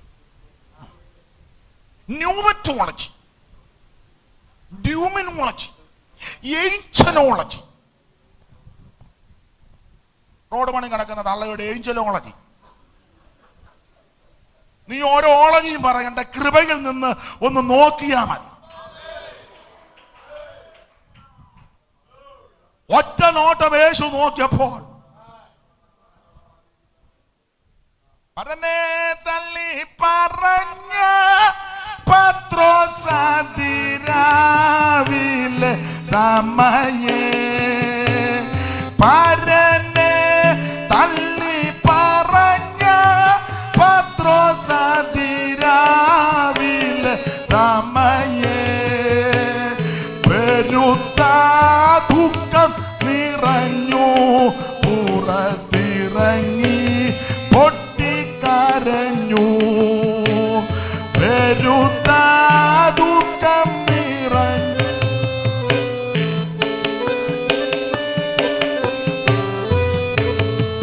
അപ്പൊ ശ്രദ്ധിക്കുക, വേഷം കൊണ്ടറിയാൻ പരദേശിയാന്ന്, ഭാഷ കേൾക്കുമ്പോൾ അറിയാൻ പരദേശിയാന്ന്, ഭക്ഷണക്രമം കാണുമ്പോൾ അറിയാൻ പരദേശിയാന്ന്, സംസാരം കേൾക്കുമ്പോൾ അറിയാൻ നീ പരദേശിയാന്ന്, നിന്റെ ജീവിതവും നടപ്പും ചുറ്റുപാട് പ്രകൃതിയും കാണുമ്പോൾ അറിയാം നീ ഒരു പരദേശിയാ.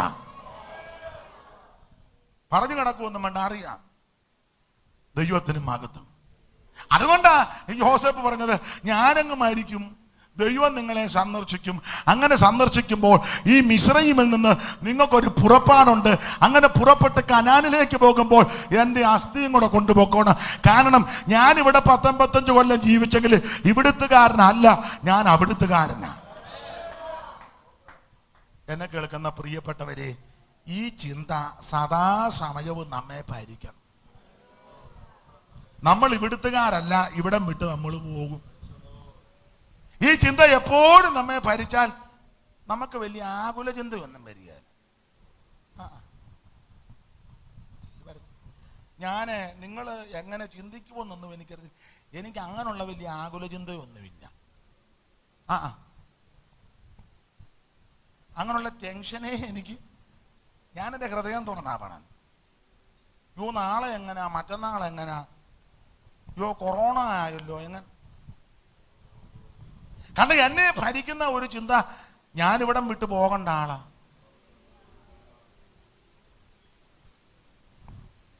തെറ്റിദ്ധരിക്കരുത്, ഞാൻ ഇപ്പോൾ പാർക്കുന്നത് സ്വന്തം വീട്ടിലല്ല, ഏതാ ഭൂമിയിലെ നമ്മുടെ ഒരു വിശ്വാസി സഹോദരൻ താമസിക്കാൻ തന്ന്, സഹോദരന്മാർക്കറിയാം, വളരെ മാന്യമായിട്ട്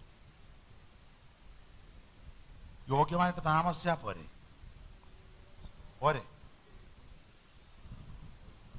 ചില ഉപദേശമാർ തന്നെ പറയാം, പാസ്റ്ററെ പ്രാർത്ഥിക്കണം, ഞാൻ 38 കൊല്ലമായിട്ട് കർത്താവിൻ്റെ വേലയിലാണ്, ഇന്ന് വരെ ഒരു ഭവനം പിന്നെ ഞായറാഴ്ച കയറുമ്പോൾ നിങ്ങളുടെ ഹൃദയം കലങ്ങി പോകരുത്, ദൈവത്തിൽ വിശ്വസിപ്പിക്കാൻ. പുള്ളി വിശ്വസിക്കാനോ? എൻ്റെ പിതാവിൻ്റെ ഭവനത്തിൽ അനേകം, അത് പ്രസംഗം ചേച്ചാ തിരിച്ചു വന്ന് പറഞ്ഞ് ഞങ്ങൾക്കൊരു ഭവനം.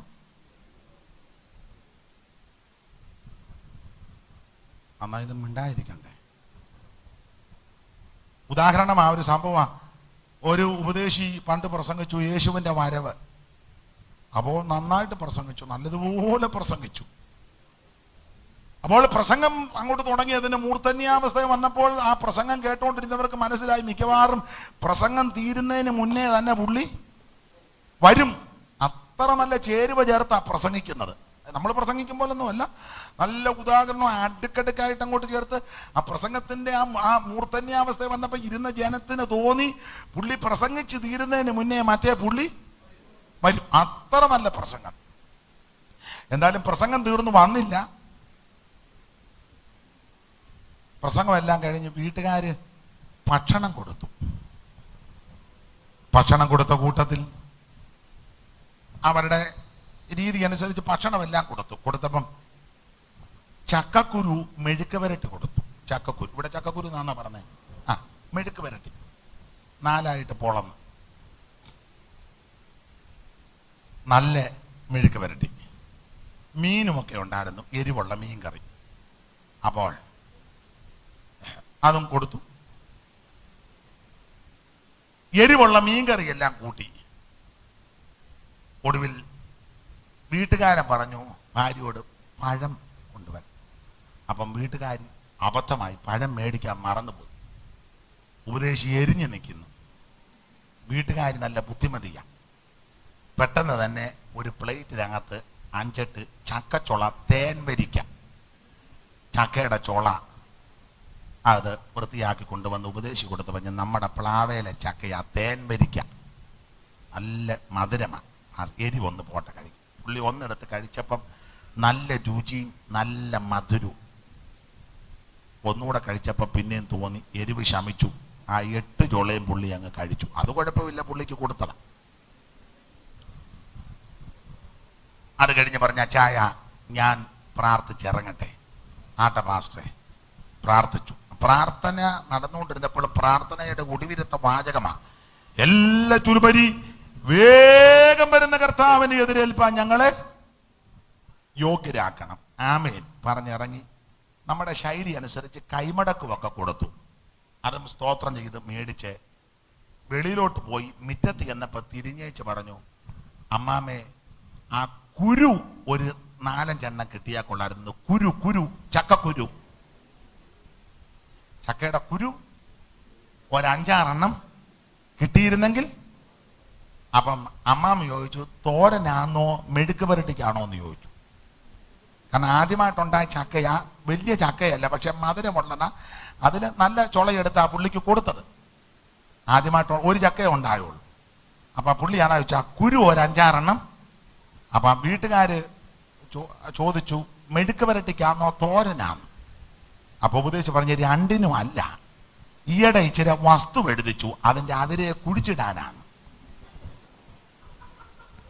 പ്രസംഗിച്ച് വെച്ച തന്നെതാ, വേഗം വരുന്ന ഒരുങ്ങിക്കോളാൻ. പോകാൻ നേരത്ത് പറഞ്ഞത് 5 കുരുവും കൂടെ തരാൻ. മെഴുക്ക് പുരട്ടിക്ക് അന്നേ വൈകുന്നേരമോ നാളെയോ അങ്ങ് കഴിക്കുമല്ലോ, അതല്ല, അതിരെല്ലാം കൊണ്ട് കുഴിച്ചിടും. അത് കുഴിച്ചിട്ട് കിളിച്ച് ഇല വന്ന് പ്രായമായി തടി മൂത്തെങ്കിലേ ചൊട്ടയുണ്ടായി ചക്ക കുറഞ്ഞതൊരു 5-8 കൊല്ലമെങ്കിലും, പറ കുറഞ്ഞത് 8 അല്ലായിരിക്കും, 5 നമുക്കൊരു 5 കണക്കെടുക്കാം. ഒരോടക്കൊണ്ടാകാതെ എനിക്കും പോകാം, നിങ്ങൾക്കും ഇരിക്കാം. ഒരു 5 അതായിക്കോട്ടെ. 5 പ്രസംഗിച്ച് വെച്ചത് വേഗം വരുന്നെന്നാ. വസ്തു മേടിക്കരുതെന്നോ പ്ലാവ് കുടിച്ചു വെക്കരുതെന്നോ അല്ല ചക്കക്കുരു കുടിച്ചിടരുതെന്നോ ഒന്നുമല്ല എൻ്റെ വാദം. അതതിൻ്റെ മുറ പോലെ പോട്ടെ. പക്ഷെ ആ പറഞ്ഞ പ്രയോഗം തിരിഞ്ഞുള്ള ആ കുരു ചോദിച്ച ശൈലി ഒക്കുന്നില്ല. സ്തോത്രം. ആട്ടെ, ഞാൻ വിവരിക്കുന്നില്ല. ഞാൻ നിങ്ങൾ ഇവിടെ പരദേശികളാ. ഈ ചിന്ത എപ്പോഴും നമ്മെ ഭരിക്കുന്നെങ്കിൽ ആകുല ചിന്ത പലതും മാറിക്കിട്ടും. യാക്കോബിന്റെ മരണം നല്ല മരണമാ, യോസേപ്പിന്റെ മരണവും നല്ല മരണമാ. ഉൽപ്പത്തി പുസ്തകം 2 അധ്യായം, ഒടുവിലത്തെ 2 അധ്യായം 2 പേരുടെ മരണത്തോടു കൂടിയാ. ഇന്ന് രാത്രി എന്നെ കേൾക്കുന്നവരോട് പറയാ, ഏത് സമയത്തും മരണം എന്നെയും നിങ്ങളെയും പിടികൂടാ.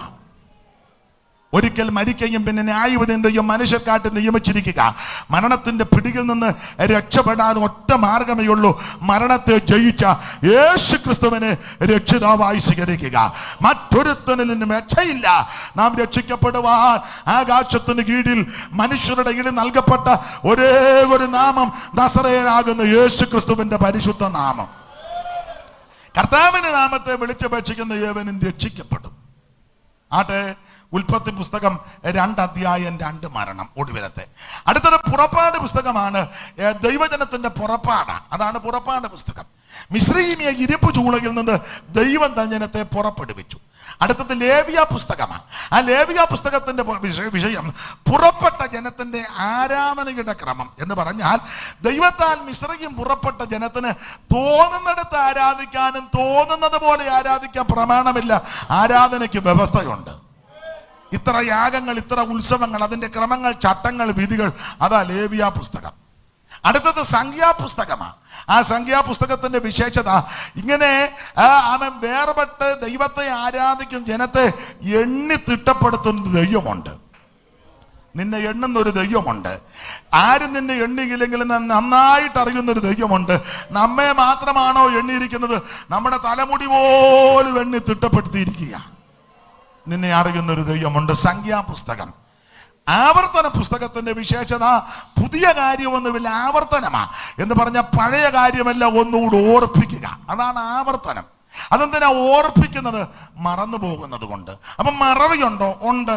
അതല്ലേ സങ്കീർത്തനക്കാരൻ പറഞ്ഞത്, അവർ വേഗത്തിൽ അവന്റെ പ്രവർത്തികളെ മറന്നു. മറന്നവരെ ഓർപ്പിക്കുന്ന പുസ്തകമാ ആവർത്തന പുസ്തകം. അതുകൊണ്ടല്ലയോ ആവർത്തന പുസ്തകത്തിലെ പ്രയോഗം, ഇസ്രായേലെ കേൾക്ക, ഇസ്രായേലെ ശ്രദ്ധിക്ക, ഇസ്രായേലെ മറക്കരുത്, ഇസ്രായേലെ ഓർക്കുക, ഇസ്രായേലെ ചെവി ചായ്ക്ക, ഇസ്രായേലെ മറന്നു പോകരുത്, ഇസ്രായേലെ ശ്രദ്ധ വെച്ച് കേൾക്കുക. ഇങ്ങനെയുള്ള പ്രയോഗമാ. എന്ന് പറഞ്ഞാൽ ദൈവം നിങ്ങളെ നടത്തിയ വിധം ഒന്നും മറന്നു പോകരുത്. ഓർത്തോർത്ത് ദൈവത്തിന് സ്തോത്രം ചെയ്യണം. ഞാൻ ഓടിച്ചു പോകാം, കർത്താവിന് മഹത്വം. അങ്ങനെ പ്രാരംഭത്തിൽ മോശയുടെ പഞ്ചഗ്രന്ഥം, പിന്നെ ചരിത്ര പുസ്തകങ്ങളാ. യോശുവയുടെ പുസ്തകം മുതൽ എസ്തേറിന്റെ പുസ്തകം വരെ ചരിത്ര പുസ്തകം. അതിനുശേഷമായിട്ട് സംഗീത പുസ്തകങ്ങളാണ്. സങ്കീർത്തനോ സദൃശവാക്യോ ഉത്തമഗീതമെല്ലാം, പാട്ടുകളുടെ പാട്ടായ ആ ഉത്തമഗീതമെല്ലാം സംഗീത പുസ്തകങ്ങളാണ്. ഒടുവിലായിട്ട് പ്രവചന പുസ്തകം. ഏതാ?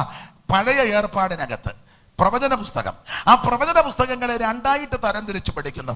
ഒന്ന് വലിയ പ്രവാചകന്മാരും, രണ്ട് ചെറിയ പ്രവാചകന്മാർ. അതിൽ വലിയ പ്രവാചകന്മാരാണ് യെശയ്യാവ്, യെരമ്യാവ്, യെഹെസ്കേൽ, ദാനിയേൽ. ചെറിയ പ്രവാചകന്മാരുടെ ഗണമാണ് ഹോശിയ മുതൽ മലാക്കി വരെയുള്ളതായ പ്രവാചകന്മാർ. നമ്മൾ ഇന്ന് രാത്രി വലിയ പ്രവചന പുസ്തകമാകുന്ന യെശയ്യാ പ്രവചനം 9-ാം അധ്യായത്തിന്റെ 6-ാം വാക്യമാണ് വായിച്ചത്. യെശയ്യാ പ്രവാചകന്റെ ഒരു വിശേഷത വേദപണ്ഡിതാക്കൾ കൊടുത്തിരിക്കുന്നത്, ഇദ്ദേഹം ഒരു സുവിശേഷ പ്രവാചകനാണ് യെശയ്യാവ്. കാരണം സുവിശേഷം എന്താന്ന് ചോദിച്ചാൽ ഒറ്റ വാക്ക് പറയാം, കർത്താവാകുന്ന യേശു ക്രിസ്തു. സുവിശേഷം ഒരു മതം മാറ്റുന്ന അതേ പദ്ധതിയല്ല, ഒച്ചപ്പാടും ബഹളോ ഒന്നുമല്ല സുവിശേഷം. സുവിശേഷം എന്ന് പറയുന്നത് ഒരു വ്യക്തിയാണ്.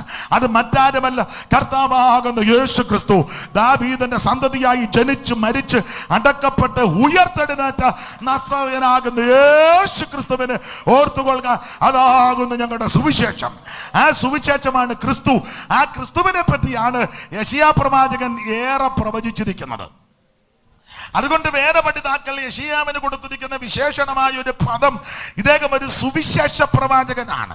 യേശു ക്രിസ്തുവിന്റെ തിരുപ്പിറവി, കർത്താവിന്റെ ജീവിതത്തിന്റെ ഓരോ വശങ്ങൾ, യേശു എവിടെ ജനിക്കും, എങ്ങനെ ജനിക്കും, ആരെക്കൂടി ജനിക്കും, എപ്പോൾ ജനിക്കും, ജനിച്ചു കഴിഞ്ഞ് എന്തൊക്കെ കഴിക്കും, എവിടേക്കൊക്കെ യാത്ര ചെയ്യും, ആദ്യത്തെ പ്രസംഗം, ആദ്യത്തെ ശുശ്രൂഷ, തന്റെ കഷ്ടാനുഭവങ്ങൾ, പങ്കപാടുകൾ, പീഡകൾ, മരണം, അടക്കം, ഉയർപ്പ്, സ്വർഗാരോഹണം, തിരിച്ചുള്ള വരവ്, അതിനുശേഷം അത് പീഡാകാലം, 1000 ആണ്ട് വാഴ്ച, പിന്നെ നിത്യത, ഇതെല്ലാം കൃത്യം പ്രവചിച്ച പ്രവാചകനായ യെശയ്യാവ്. അപ്പൊ യെശയ്യാ പ്രവാചകനെ അതുകൊണ്ട് സുവിശേഷ പ്രവാചകൻ എന്ന് ഒരു ബഹുമാനം കൊടുത്തിട്ടുണ്ട്. തന്റെ ഭാര്യയും പ്രവാചകയായിരുന്നെന്ന്. ഭാര്യയും ഭർത്താവും പറ, അതൊരു വലിയ അനുഗ്രഹമാണ്. ഒരാൾ തന്നെ പ്രവചിക്കുമ്പോഴാണ് വിഷയമാകുന്നത്. രണ്ടുപേരൂടെ പ്രവചിക്കുകയാന്നേ, ഭാര്യ തന്നെ അങ്ങ് പ്രവചിച്ച് നടന്നാൽ കുടുംബത്തിൽ അസ്വസ്ഥത. കാരണം ഭർത്താവിന് കാപ്പി പോലും വിട്ടുകൊടുക്കില്ല. അമ്മമ്മയ്ക്ക് ശുശ്രൂഷയുണ്ട്. ഇന്നും രാവിലെ ബാഗ് എടുത്ത് അങ്ങ് ഇറങ്ങി ശുശ്രൂഷ. ഭർത്താവ് എഴുന്നേറ്റപ്പോൾ കണി കാണാൻ പോലുമില്ല. അന്നേരം പറഞ്ഞ് ഞാൻ പകുതി വഴിയായിരുന്നു ശുശ്രൂഷ. പിള്ളേരുടെ കാര്യവും നോക്കാത്ത ചില ശുശ്രൂഷക്കാരുണ്ട്, ഭർത്താവിൻ്റെ കാര്യവും നോക്കാത്ത ചില ശുശ്രൂഷക്കാരുണ്ട്. അപ്പം അത് പിന്നീട് പ്രശ്നമുണ്ടാകും. ചിലടത്ത് ഭർത്താവ് തന്നെ അങ്ങ് പ്രവചിച്ച് നടക്കുക, വീട്ടിലോട്ട് പോകുന്നേ ഇല്ല, പ്രവചിച്ചങ്ങ് ഭാര്യയും പിള്ളേരും വിളിക്കുമ്പോഴെല്ലാം പരിധിക്ക് പുറത്താ. ഇത് രണ്ടും കുഴപ്പടിയാ, രണ്ടും. ഇവിടെ അങ്ങനല്ല, യെശയ്യാവും പ്രവാചകനാ, ഭാര്യ പ്രവാചകിയാ.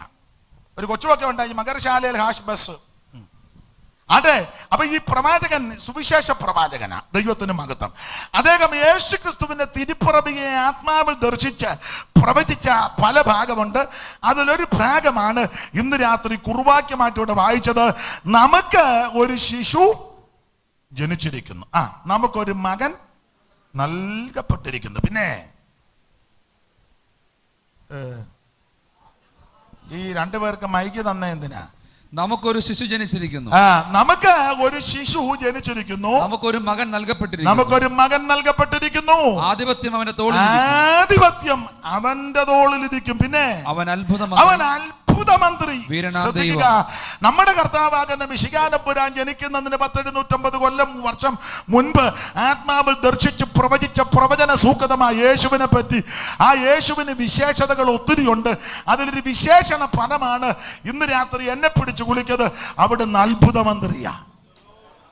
ഞാനും നിങ്ങളും ആരാധിക്കുന്ന, സേവിക്കുന്ന, സ്നേഹിക്കുന്ന, നമ്മെ രക്ഷിച്ച് വീണ്ടെടുത്ത നമ്മുടെ മിശിഹാനമ്പുരാന്റെ ഒരു വിശേഷതയാണ് അവിടുന്ന് അത്ഭുതമന്ത്രിയാ. ഇന്ന് രാത്രി അത്ഭുതമന്ത്രിയാകുന്ന നസറായൻ ഇതിന്റെ നടുവ് ഉലാവിക്കൊണ്ടിരിക്കുക. അവിടുന്ന് അത്ഭുതമന്ത്രിയാ. കർത്താവിന് വിശേഷണമായ പേരുകൾ ഒത്തിരിയുണ്ട്. പഴയ നിയമത്തിൽ ദൈവത്തിന് വിശേഷമായ പദങ്ങൾ കൊടുത്തിട്ടുണ്ട്. ഏലോഹി, പിന്നെ എൽഷദായി, പിന്നെ നിങ്ങൾ കുറെ പറ.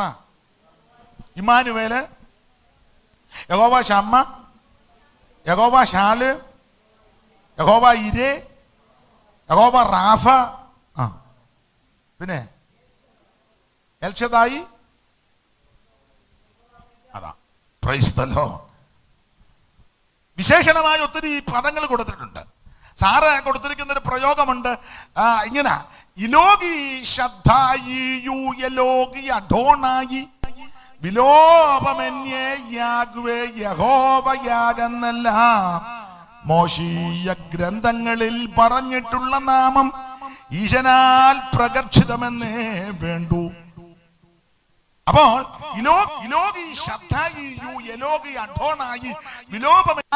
യഹോവയാകുന്നല്ല മോശീയ ഗ്രന്ഥങ്ങളിൽ. ആ ഭാഗം ഒന്നും എടുക്കുന്നില്ല, നിങ്ങൾക്കറിയാം. ഇവിടെ കൊടുത്തിരിക്കുന്ന ഒരു പ്രത്യേക പദം അവിടുന്ന് അത്ഭുതമന്ത്രിയാ. ഞാനും നിങ്ങളും ആരാധിക്കുന്ന യേശു ക്രിസ്തു അത്ഭുതമന്ത്രിയാ. ലോകത്തിൽ പലയിടത്തും, വിശേഷിച്ച് ഇന്ത്യയിലും കേരളത്തിലും തമിഴ്നാട്ടിലും ഒക്കെ മന്ത്രിമാർ ധാരാളമുണ്ട്. പക്ഷെ ഇന്ന് വരെ ഒരു അത്ഭുത മന്ത്രി ഉണ്ടായിട്ടുമില്ല, ഇനി ഉണ്ടാകുകയില്ല. സ്തോത്രം. ഇന്ന് വരെ ഒരു അത്ഭുത മന്ത്രി ഉണ്ടായിട്ടുമില്ല, ഇനി ഉണ്ടാകാൻ പോകുന്നുമില്ല. അത്ഭുത മന്ത്രി ഒരുവനേ ഉള്ളൂ, യേശു ക്രിസ്തു മാത്രം. Praise the Lord. അവിടുന്ന് വിശേഷതയുള്ളവനാ. ഈ പേര് തന്നെ തമിഴിൽ എങ്ങനെയാ കൊടുത്തേക്കുന്ന അത്ഭുത മന്ത്രിക്ക്? എങ്ങനെ? മയക്കൂടെ വായിക്കാം. ഇതൊരു അതിശയം തന്നെ. മൈക്കൂടെ വായിക്കാം. ഒന്നുകൂടെ വായിരും. അല്ലല്ലോ, ഒന്നുകൂടെ വായിച്ചേ. എങ്ങനെ? അതിശയമാനവർ അല്ലേ? അതിശയമാനവർ. നാളെ വായിക്കാൻ വരണേ, പണങ്ങി പോകരുതേ. അതിശയമാനവർ. അപ്പൊ ഞാനും നിങ്ങളും ആരാധിക്കുന്ന യേശു ക്രിസ്തു അതിശയമാണ്. ഈ അതിശയം എന്ന് പറയുമ്പോൾ കേരളക്കാർക്ക് ഒരു അതിശയത്തെ പറ്റി അറിയാം. അത് ART അതിശയം. കേരളത്തിലെ ഒരു പഴയ ചർച്ചക്കോടിന്റെ ഓവർസിയർ ഉണ്ടായിരുന്നു, PAV സാൻ. അടുത്ത കാലത്താ മരിച്ച. അദ്ദേഹത്തിന്റെ പിതാവ് തമിഴ്നാട്ടുകാരനാ. ART അതിശയം, തങ്കയ്യാച്ചൻ എന്ന് പറയും. അതിശയം, ART അതിശയമെന്ന്. അരുമനായകൻ നേശമണി തങ്കയ്യ. അതിശയം. ആ അതിശയമല്ല ഈ അതിശയം. അത് വേറൊരു അതിശയം, ഇത് സാക്ഷാൽ അതിശയം. നസറയനാകുന്ന യേശു ക്രിസ്തു. പേര് തന്നെ അതിശയമെന്ന. ഒരു ഉദാഹരണം, ഒന്ന്, ഒത്തിരി ഉണ്ട്. ഒരു ഉദാഹരണം, പണ്ട് മാനോഹയ്ക്കും കുടുംബത്തിനും പിള്ളേരില്ല. നമ്മുടെ മാനോഹ, സാംസന്റെ, അതാ സാംസൺ. അപ്പൊ മാനോഹയ്ക്ക് തന്റെ കുടുംബത്തിൽ തലമുറയില്ല. അപ്പോൾ അങ്ങനെ ഇരിക്കുമ്പോൾ മാനോഹയുടെ ഭാര്യയുടെ അടുക്കൽ ദൂതൻ വന്നു. ദൂതനുമായിട്ട് കാര്യമൊക്കെ പറഞ്ഞ് അവസാനം ഭാഗമൊക്കെ നിങ്ങൾക്ക് അറിയാമല്ലോ. സ്തോത്രം. അപ്പൊ അങ്ങനെ കാര്യമെല്ലാം പറഞ്ഞ് തമ്മിൽ സംസാരിച്ചു. ദൂതനങ്ങ് പോയി. ദൂതൻ പോയി കഴിഞ്ഞപ്പോൾ മാനോഹ വന്നു. മാനോഹ വന്നപ്പോൾ ഈ സഹോദരി മാനോഹയോട് കാര്യമെല്ലാം പറഞ്ഞു. പിന്നെ നിങ്ങളില്ലാഞ്ഞപ്പോൾ ഒരു ദൂതൻ വന്നു. ശരിയായ നിലപാട് അങ്ങനെ ഭർത്താവിനോട് പറയണം. ദൂതനല്ല, വ്യായി വന്നാൽ പോലും പറയുകയല്ല. ഈ അമ്മ പറഞ്ഞു. അപ്പൊ ഇവര് തമ്മിൽ സംസാരിച്ച കാര്യം ഞാൻ വിവരിക്കുന്നില്ല. സംസാരിച്ച കാര്യമെല്ലാം കൂടെ പറഞ്ഞു പോയി. ചോദിച്ചു, എടീ വന്ന പുള്ളിയുടെ പേരെന്നാന്ന് ചോദിച്ചോ? അയ്യോ അത് ഞാൻ മറന്നുപോയി. വീട്ടിൽ വരുന്നവന്റെ പേര് ചോദിക്കണ്ടേ? ഇനി ആട്ടെ, ചിലപ്പോൾ നാളെ വരാൻ സാധ്യത ഉണ്ട്. അങ്ങനെ പിറ്റേന്ന് വീണ്ടും വന്നു. വന്നപ്പോ ചോദിച്ചു, നിന്റെ പേരെന്നാന്ന് ചോദിച്ചു. അപ്പൊ പേര് പറഞ്ഞ എന്നാ? അതിശയം. വായിച്ചേ, 13:18 ന്യായാധിപന്മാരുടെ പുസ്തകം 13:18 എടുത്തേ. അതിശയം എന്നാ പേര്. യഹോവയുടെ ദൂതൻ തമിഴിൽ വായിച്ചിട്ട്, அதற்கு கர்த்தருடைய தூதனானவர் என் நாமம் என்ன என்று கேட்க வேண்டியது என்ன, அது அதிசயம் என்றார். അതാ മലയാളത്തിൽ വായിരേ. യഹോവയുടെ ദൂതൻ അവനോട്, യഹോവയുടെ ദൂതൻ അവനോട്, എന്റെ പേര് ചോദിക്കുന്നത് എന്ത്? എന്റെ പേര് ചോദിക്കുന്നത് എന്ത്? അത് അതിശയം. അതിശയമാ. അപ്പോൾ അവിടെ വന്നത് അതിശയമാ. അത്ഭുത മന്ത്രി. ഞാനും നിങ്ങളും ആരാധിക്കുന്ന യേശു ക്രിസ്തുവിന്റെ വിശേഷത അവിടുന്ന് അത്ഭുത മന്ത്രിയാ. ഇന്ന് രാത്രി അത്ഭുത മന്ത്രിയാകുന്ന നസ്രായൻ നമ്മുടെ നടുവ് ഉലാവിക്കൊണ്ടിരിക്കുക. നിന്റെ കുടുംബത്തിനകത്ത് ഇന്ന് രാത്രി അത്ഭുതം നടക്കും. നിന്റെ ജീവിതത്തിൽ ഇന്ന് രാത്രി അത്ഭുതം നടക്കും. നിന്റെ സന്തതി ആയിരിക്കുന്നിടത്ത് ദൈവം അത്ഭുതം ചെയ്യും. ഈ സഭയിൽ അത്ഭുതം നടക്കും, ദേശത്ത് അത്ഭുതം നടക്കും. അവൻ ഞാനും നിങ്ങളും ആരാധിക്കുന്ന യേശു ക്രിസ്തു അത്ഭുത മന്ത്രിയാണ്. ഹല്ലേലൂയ. അതെ, ഒത്തിരി കാര്യം പറയാനുണ്ടെങ്കിലും നിശ്ചയിക്കപ്പെട്ട സമയപരിധിയിൽ ഈ ശുശ്രൂഷ ഇന്ന് രാത്രി അവസാനിപ്പിക്കും. ദൈവം അനുവദിച്ചാൽ നാളെയും മറ്റന്നാളുമൊക്കെ ഏറെ സമയം വചനം ധ്യാനിക്കാം. അപ്പോൾ അവിടുന്ന് അതിശയമാണ്, അത്ഭുത മന്ത്രി. നമുക്കറിയാം നമ്മുടെ കർത്താവാകുന്ന യേശു ക്രിസ്തുവിന്റെ ആദ്യത്തെ അത്ഭുതം. അത് സൺഡേ സ്കൂളിലെ പിള്ളേർക്ക് അറിയാം. ഏതാ മോളെ ആദ്യത്തെ അത്ഭുതം? ഉറക്കം പറ. കാനാവിലെ കല്യാണ വീട്ടിൽ നമ്മുടെ കർത്താവാകുന്ന അതിശയം പച്ചവെള്ളത്തെ വീഞ്ഞാക്കി. അങ്ങനെ എഴുതിയേക്കുന്നത് യേശു ഇതിനെ അടയാളങ്ങളുടെ ആരംഭമായി ഗലീലയിലെ കാനാവിൽ വെച്ച് ചെയ്ത് തന്റെ മഹത്വം വെളിപ്പെടുത്തി. വായിച്ചേ, 2-ാം അധ്യായത്തിന്റെ 11 യോഹന്നാന്റെ സുവിശേഷം 2-ാം അധ്യായത്തിന്റെ 11-ാമത്തെ വാക്യം. ആദ്യം തമിഴ് വായിക്കണം, അത് കഴിഞ്ഞ് മലയാളത്തിൽ. നിങ്ങൾ വാക്യം വായിക്കുമ്പോൾ ആദ്യം തമിഴിൽ വായിച്ചോണം, അതിനുശേഷമായിട്ട് മലയാളത്തിൽ വായിക്കണം. രണ്ടുപേരും മൈക്കിൽ കൂടെ വായിക്കണം, അത് വ്യക്തമായിട്ട് വായിക്കണം. വായിച്ചേ, ആദ്യം തമിഴിൽ വായിക്കാം, പിന്നെ മലയാളം.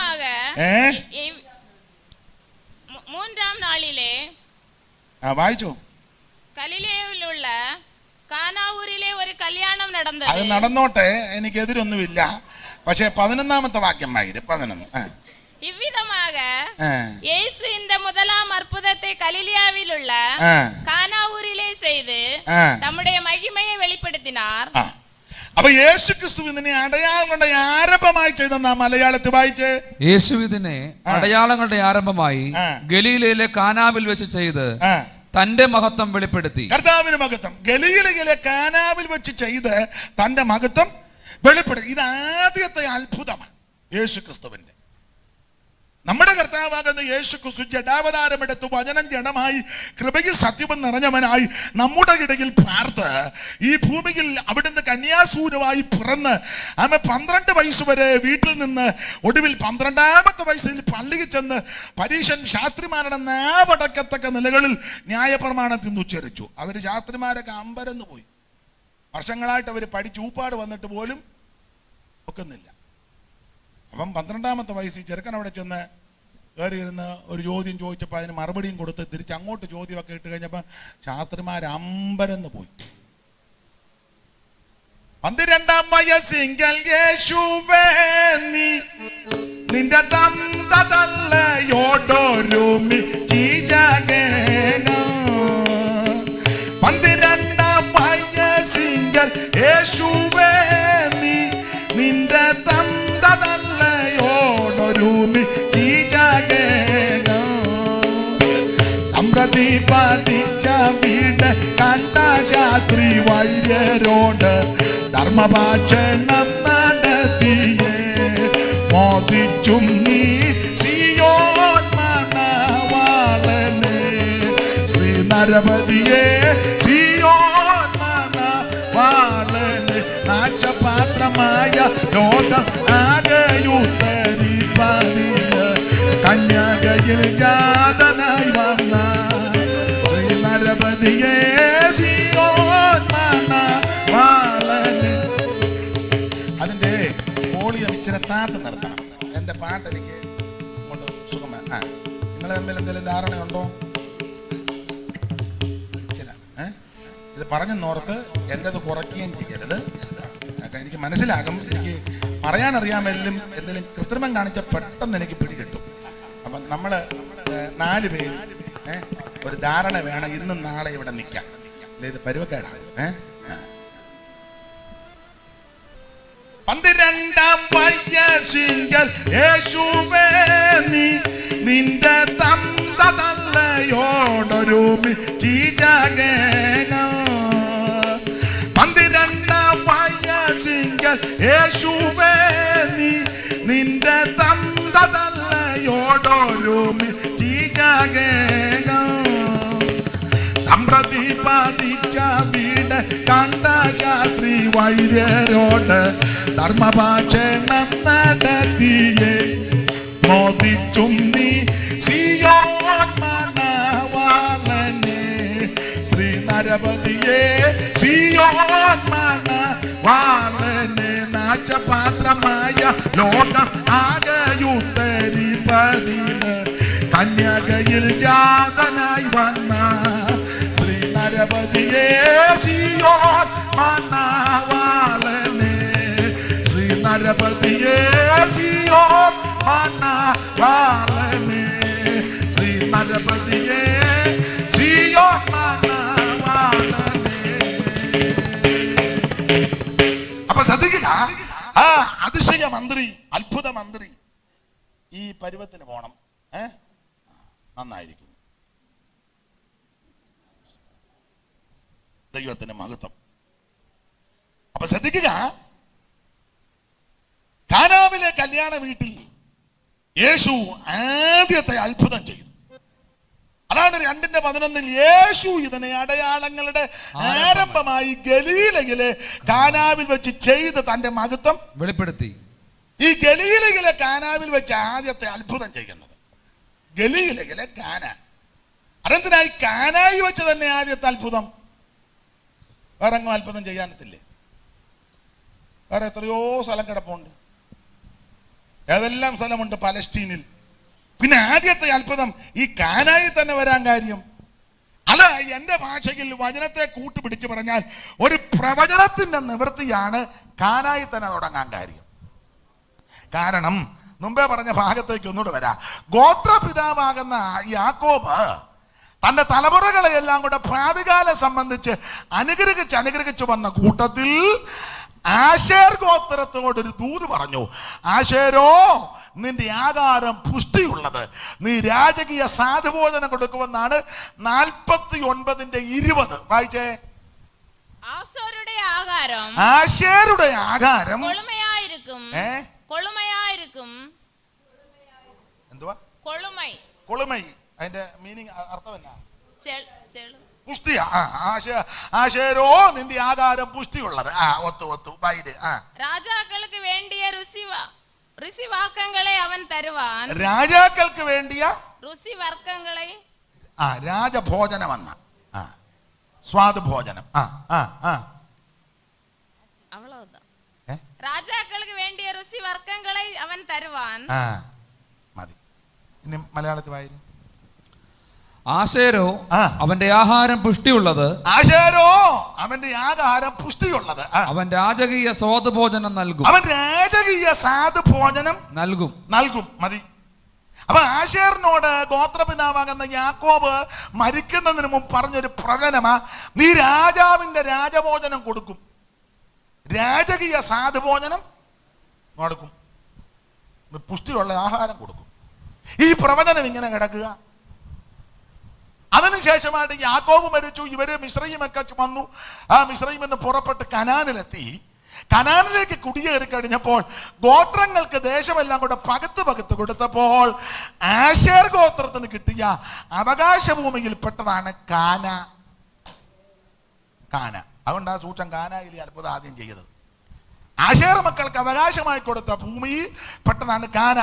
എല്ലാ വാക്യവും വായിപ്പിക്കാൻ നേരമില്ല. യോശുവയുടെ പുസ്തകം 19-ാം അധ്യായത്തിന്റെ 24 മുതൽ ആദ്യം തമിഴിൽ വായിക്കണം, പിന്നെ മലയാളത്തിലാണ്. കണ്ണിക തുടങ്ങുന്നത് 24.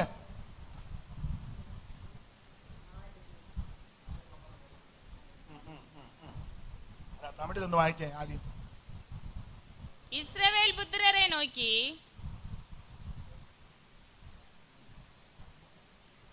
24 വായിക്കുന്നേ? 19.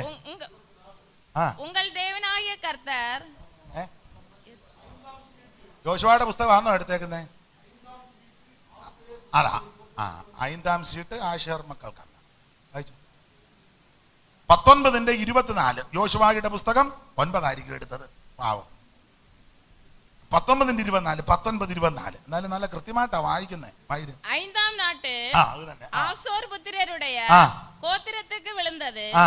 அவர்களுடைய വംശങ്ങളിൻപടി അവർക്ക് கிடைத்த എல்லை എല്ലാം വായിക്കാൻ നേരമില്ല. അപ്പോൾ 19-24 വാക്യം വായിക്കുന്നത് ആശേർ മക്കൾക്ക് അവകാശമാക്കി കൊടുത്ത ഭൂമിയുടെ കണക്കാ. ആ കണക്കിനോട്ട് പറഞ്ഞു വരുമ്പോൾ 26-ാം വാക്യം മുതൽ വായിച്ചേ. മലയാളത്തിൽ വായിച്ചു. സമയം പോകുന്നു. അല്ലമ്മേലക്ക്, അമാദ്, മിശാൽ എന്നിവയായിരുന്നു. അത് പടിഞ്ഞാറോട്ട് കർമ്മേലും ഷീഹോർ ലിബ്നാത്തും വരെ എത്തി. സൂര്യോദയത്തിന് നേരെ ബേത്ദാഗോനിലേക്ക് തിരിഞ്ഞ് സെബൂലൂനിലും ബേത്തെമേക്കിലും നെയ്ത്തേലിലും നെയ്യേലിലും നമ്മുടെ പരുത്തമ്പാറ ഒരു സഭയുണ്ട്, നെയ്യേല്. അത് ഇവിടെ എടുത്തതാ. നെയ്യേലിലും പിന്നെ ഇബ്താഹ് ഏൽ താഴ്വരയിലും എത്തി. ഇടത്തോട്ട് കാബൂല്, ഹെബ്രോൻ, രഹോബ്, ഹമോൻ, കാന. മതി. കാന.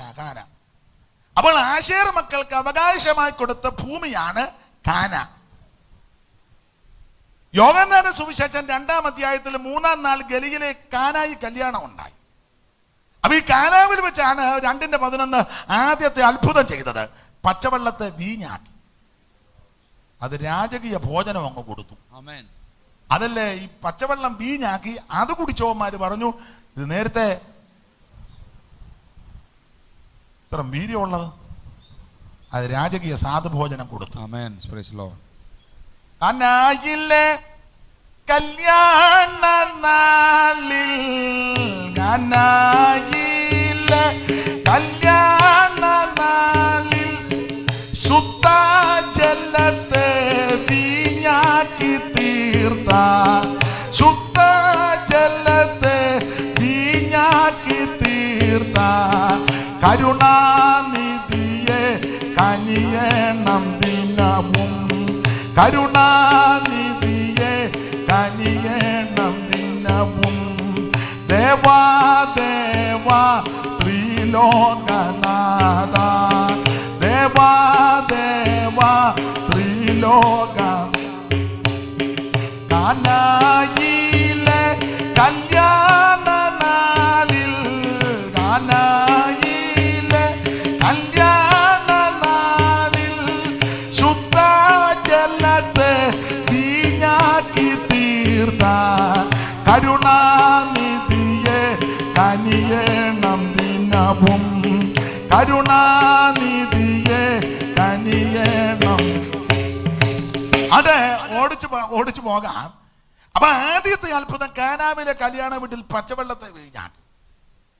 അത് രാജകീയമായ ഈ പാനീയം കൊടുക്കാൻ കാര്യം ഉൽപ്പത്തി 49:20 ആശേറിന് വാഗ്ദത്തം കൊടുത്തതാ, നീ രാജകീയ സ്വാദഭോജനം കൊടുക്കും. അങ്ങനെ ആശേറിന് അവകാശമായി കിട്ടിയ സ്ഥലമാണ് കാന. അതുകൊണ്ട് ആദ്യത്തെ അത്ഭുതം കാനാവ് നടത്തിയത്. അത് വിവരിക്കുന്നില്ല. ആ അത്ഭുതവും അതിന്റെ ചരിത്രമൊക്കെ എന്നേക്കാൾ നന്നായിട്ട് നിങ്ങൾക്കറിയാം, നമ്മളെക്കാൾ നന്നായിട്ട് ഇവരെല്ലാം അത് പ്രസംഗിക്കുകയും ചെയ്യും, പ്രസംഗിച്ചേച്ചുമായിരിക്കുന്നത്. അതുകൊണ്ട് ഞാൻ ദീർഘമാക്കുന്നില്ല ഭാഗം. ഇത് യോഹന്നാന്റെ കല്യാണമാണെന്ന വേദപഠിതാക്കളിൽ ചിലർ പറയുന്നത് അമ്മ വഴി എഴുതിയെനിക്ക് ബന്ധവുമാണ്. യേശുവിനെയും ശിഷ്യന്മാരെയും കല്യാണത്തിന് ക്ഷണിച്ചു. കർത്താവും ശിഷ്യന്മാരും കല്യാണ വീട്ടിൽ ചെന്നു. ഞാൻ വിവരിക്കേണ്ട, നിങ്ങൾക്ക് അറിയാമല്ലോ, അതുകൊണ്ട് വിസ്തരിക്കുന്നില്ല. അങ്ങനെ യഥോചിതം വിളിച്ചവരെയെല്ലാം സൽക്കരിച്ച് അവരുടെ നിലയും നിലപാടും ഒക്കെ അറിഞ്ഞ് അവരെ സൽക്കരിക്കുക. അങ്ങനെ ഇരിക്കുമ്പം എൻ്റെ ശൈലിയാ കുശിനയ്ക്കകത്തൊരു കുശുകുശിപ്പ്. കുശിനി അതെന്താന്ന് ചോദിച്ചാൽ വീഞ്ഞു തീർന്നു. അപ്പൊ അവർ ചോദിച്ചു, നിങ്ങൾ എത്ര പേരെ വിളിച്ചെന്ന് വല്ലതും കേൾക്കാതെ? പറഞ്ഞു, ഞങ്ങൾ വിളിച്ചതിൽ ഒരു 50 പേരെയും കൂടെ കൂടുതൽ വെച്ചാൽ നമ്മൾ വീഞ്ഞ് ഒരുക്കിയത്. ഇനിയിപ്പോൾ ഇത് തികയാതെ വന്നേ എന്നാ വിളമ്പിയറുടെ കുറ്റമായിരിക്കും. ആദ്യം വന്നവർക്ക് കോരി കൊടുത്തു. ആണ്ട് അടിച്ച് പൂസായി അവിടെ വേവിച്ചനവിടെ കിടപ്പുണ്ട്. അമ്മ സഭയുടെ സെക്രട്ടറി, പുള്ളി ആദ്യം അടിച്ചത്. അങ്ങനെയുള്ളവരൊക്കെ ഉണ്ട്. അത് വിളമ്പിയുമ്പോൾ ഒന്ന് ശ്രദ്ധിക്കണ്ടേ. അപ്പം ബോധമുള്ളൊരുത്തം പറഞ്ഞ് അത് വേവിച്ചും കുടിച്ചതിൻ്റെയും വിളമ്പിയൻ്റെയും ഒന്നുമല്ല. പിന്നെന്നാ, എടാ ഇവിടെ വന്നത് യേശുവാ. ഈ വന്നിരിക്കുന്നത് ആരാ? യേശു. അവിടുന്ന് എവിടെ ചെന്നാലും ആള് കൂടും. ആരെ ക്ഷണിക്കുവൊന്നും വേണ്ട, അവൻ്റെ ശ്രുതി ചെല്ലുന്നിടത്തെല്ലാം ആള് കൂടും. അതാ വീഞ്ഞു തീരാൻ ഒരു കാരണം. അപ്പൊ കുശനിയിൽ കുശുകുശിപ്പ്. പിന്നെ ആളുടെ വണ്ടിക്ക് വന്നിറങ്ങുന്നു. ഇവിടെ ഇത് നാണക്കേടാകുമല്ല. അപ്പം കലവറക്കാര് ഒരു കമ്മിറ്റി കൂടി, കലവറ കമ്മിറ്റി. ചില സഭകളിലൊക്കെ മൊത്തം അങ്ങ് കമ്മിറ്റി, എല്ലാത്തിനും അങ്ങ് convention committee, food committee, vigilance committee, മുഴുവൻ നമ്മൾ കർത്താവ് ഈ കൺവെൻഷനിൽ ദൂതന്മാരെ ഇറക്കണം. നോക്കിയമ്മ തൊപ്പിയും വെച്ചോണ്ട്, ദൂതനപ്പിള്ളാടാ തൊപ്പി. പണ്ടൊരു വല്യപ്പൻ മാതൃക ഇങ്ങനെ ഇരിക്കുക. വല്യപ്പൻ മകൻ ഗൾഫിലാ, മരുമകളും അപ്പനും 2 പൊടിപ്പിള്ളാരും ഉള്ളു. അപ്പൊ അപ്പൻ സന്ധ്യ മയക്കത്ത് തിണ്ണേരുന്നേ ചോദിക്കുക, സൂസമ്മോ ആരാടി അങ്ങോട്ട് പോയത്? അവൻ മരുമകളെ പറഞ്ഞു, ആരുമില്ല അപ്പച്ച. ആര് പറഞ്ഞു? ഇപ്പൊ ഒരാൾ അങ്ങോട്ട് പോയില്ലോടി? ഇല്ലപ്പച്ച, ആരും പോയില്ലപ്പച്ച. ഞാൻ കണ്ടതാണെന്നല്ലോടി ഇതിലെ അങ്ങോട്ട് ഓടിപ്പോകുന്നത്. ഇല്ലപ്പച്ച. അപ്പം കണ്ടു. അപ്പൊ അപ്പം പറഞ്ഞ, ഞാൻ എൻ്റെ കണ്ണുകൊണ്ട് കണ്ടതല്ലേ, ഇപ്പൊ അങ്ങോട്ട് ഓടി. അതാണോ അപ്പച്ച? അത് പട്ടിയാ അപ്പച്ച. ഉടനെ അപ്പച്ചൻ, പട്ടിയാന്നോടി ഈ കൈയുള്ള ബനിയൻ ഇട്ടോണ്ട് ഓടുന്നേ? മനസ്സിലായോ? അപ്പം കണ്ട് കൈയുള്ള ബനിയൻ ഇട്ടോണ്ട് എടുത്താൽ അങ്ങോട്ട്. അതാ ദൂതന്മാരെ ഇറക്കണം. നോക്കിയപ്പോ ഒരു വണ്ടി ദൂതന്മാര് തൊപ്പിയൊക്കെ വെച്ച്. അത് അങ്ങനെയുള്ള സ്ഥലങ്ങളുണ്ട്. എന്നാൽ യേശു എവിടെ ചെന്നാലും ആള് കൂടും. അപ്പൊ കലവറക്കാര് ക്ഷണത്തിലൊരു കമ്മിറ്റി കൂടി വെച്ച് പറഞ്ഞു, പോംവഴിയുണ്ട്. എന്നാ പോംവഴി തന്നെ? ഒറ്റ പോംവഴിയുള്ളു. അമ്മ വന്നിട്ടുണ്ട് തലേന്നേ. ഉണ്ട്. അമ്മയോട് എന്ന് പറഞ്ഞാൽ മതി, കാര്യം നടക്കുമെന്ന് പറഞ്ഞു. അപ്പൊ കലവറക്കാര് കമ്മിറ്റി കൂടി കീവറിച്ചാനോട് പറഞ്ഞു, കീവറിച്ച അമ്മയോട് എന്ന് പറയണം വീഞ്ഞ് തീർന്ന്. അമ്മ മോൻ്റെ അടുക്ക ചെല്ലും. അവൻ കമ്മിറ്റിക്കാരെല്ലാം കൂടെ അമ്മയോട് പറഞ്ഞു, കൊച്ചമ്മേ, മറിയാമ്മ, കൊച്ചമ്മേ, വീഞ്ഞ് തീർന്നു. മിക്കവാറും നമുക്കെല്ലാം നാണൊക്കെ ഉണ്ടാകും. ഇപ്പൊ ഫേസ്ബുക്കും വാട്സപ്പും ആയതുകൊണ്ട് അന്നേരം ഫോട്ടോ ക്ലീൻ എടുത്തടിച്ചേച്ച് 2 അടി ഒരു തോണ്ട് കല്ലുമ്പോൾ നേരെ അപ്പറേ എതിർകക്ഷിയുടെ അവിടെ അവനുടനെ ലൈക്ക് ചെയ്തേക്കാൻ. വേൾഡ് മൊത്തം അറിയാം നമ്മുടെ വീട്ടിൽ വീഞ്ഞില്ലെന്ന്. അപ്പൊ അതുകൊണ്ടൊരു കാര്യം ചെയ്യേ, കൊച്ചമ്മ, മോൻ വന്നിട്ടുണ്ടല്ലോ. ഉണ്ട്. ഒന്ന് ഇടയ്ക്ക് നിൽക്കണേ. ഉടനെ അമ്മ പറഞ്ഞു, ഞാൻ ഇന്ന് വരെ അങ്ങനെ ഇടയ്ക്ക് നിന്നിട്ടില്ല. പിന്നെ നമ്മുടെ വീടും നിങ്ങളെല്ലാം കൂടെ നിർബന്ധിയ പറഞ്ഞത് കൊണ്ട് ഞാനൊന്ന് ഇടയ്ക്ക് നിൽക്കാം. അങ്ങനെ അമ്മ വന്ന് ഇടയ്ക്ക് നിന്ന് വെച്ച് പറഞ്ഞു, മോനോട് പറഞ്ഞു, വീഞ്ഞു തീർന്നു. ഉടനെ മകൻ സ്ത്രീയെ എനിക്കും നിനക്കും തമ്മിൽ എന്ത് എന്ന് പറഞ്ഞ ബന്ധമില്ലെന്നല്ല, നീ എൻ്റെ അമ്മയാ, ഞാൻ നിന്റെ മകനാ. നീ എന്നെ വേദനയോടെ പ്രസവിച്ചതാ, ഞാൻ നിന്റെ ഉദരത്തിൽ നിന്നാ പുറത്തു വന്നത്. നീ എന്നെ ഉദരത്തിൽ വഹിച്ചവളാ, ഞാൻ നിന്റെ ഉദരത്തിലാണ് പുറത്തേക്ക് വരുന്നത് വരെ കിടന്നത്.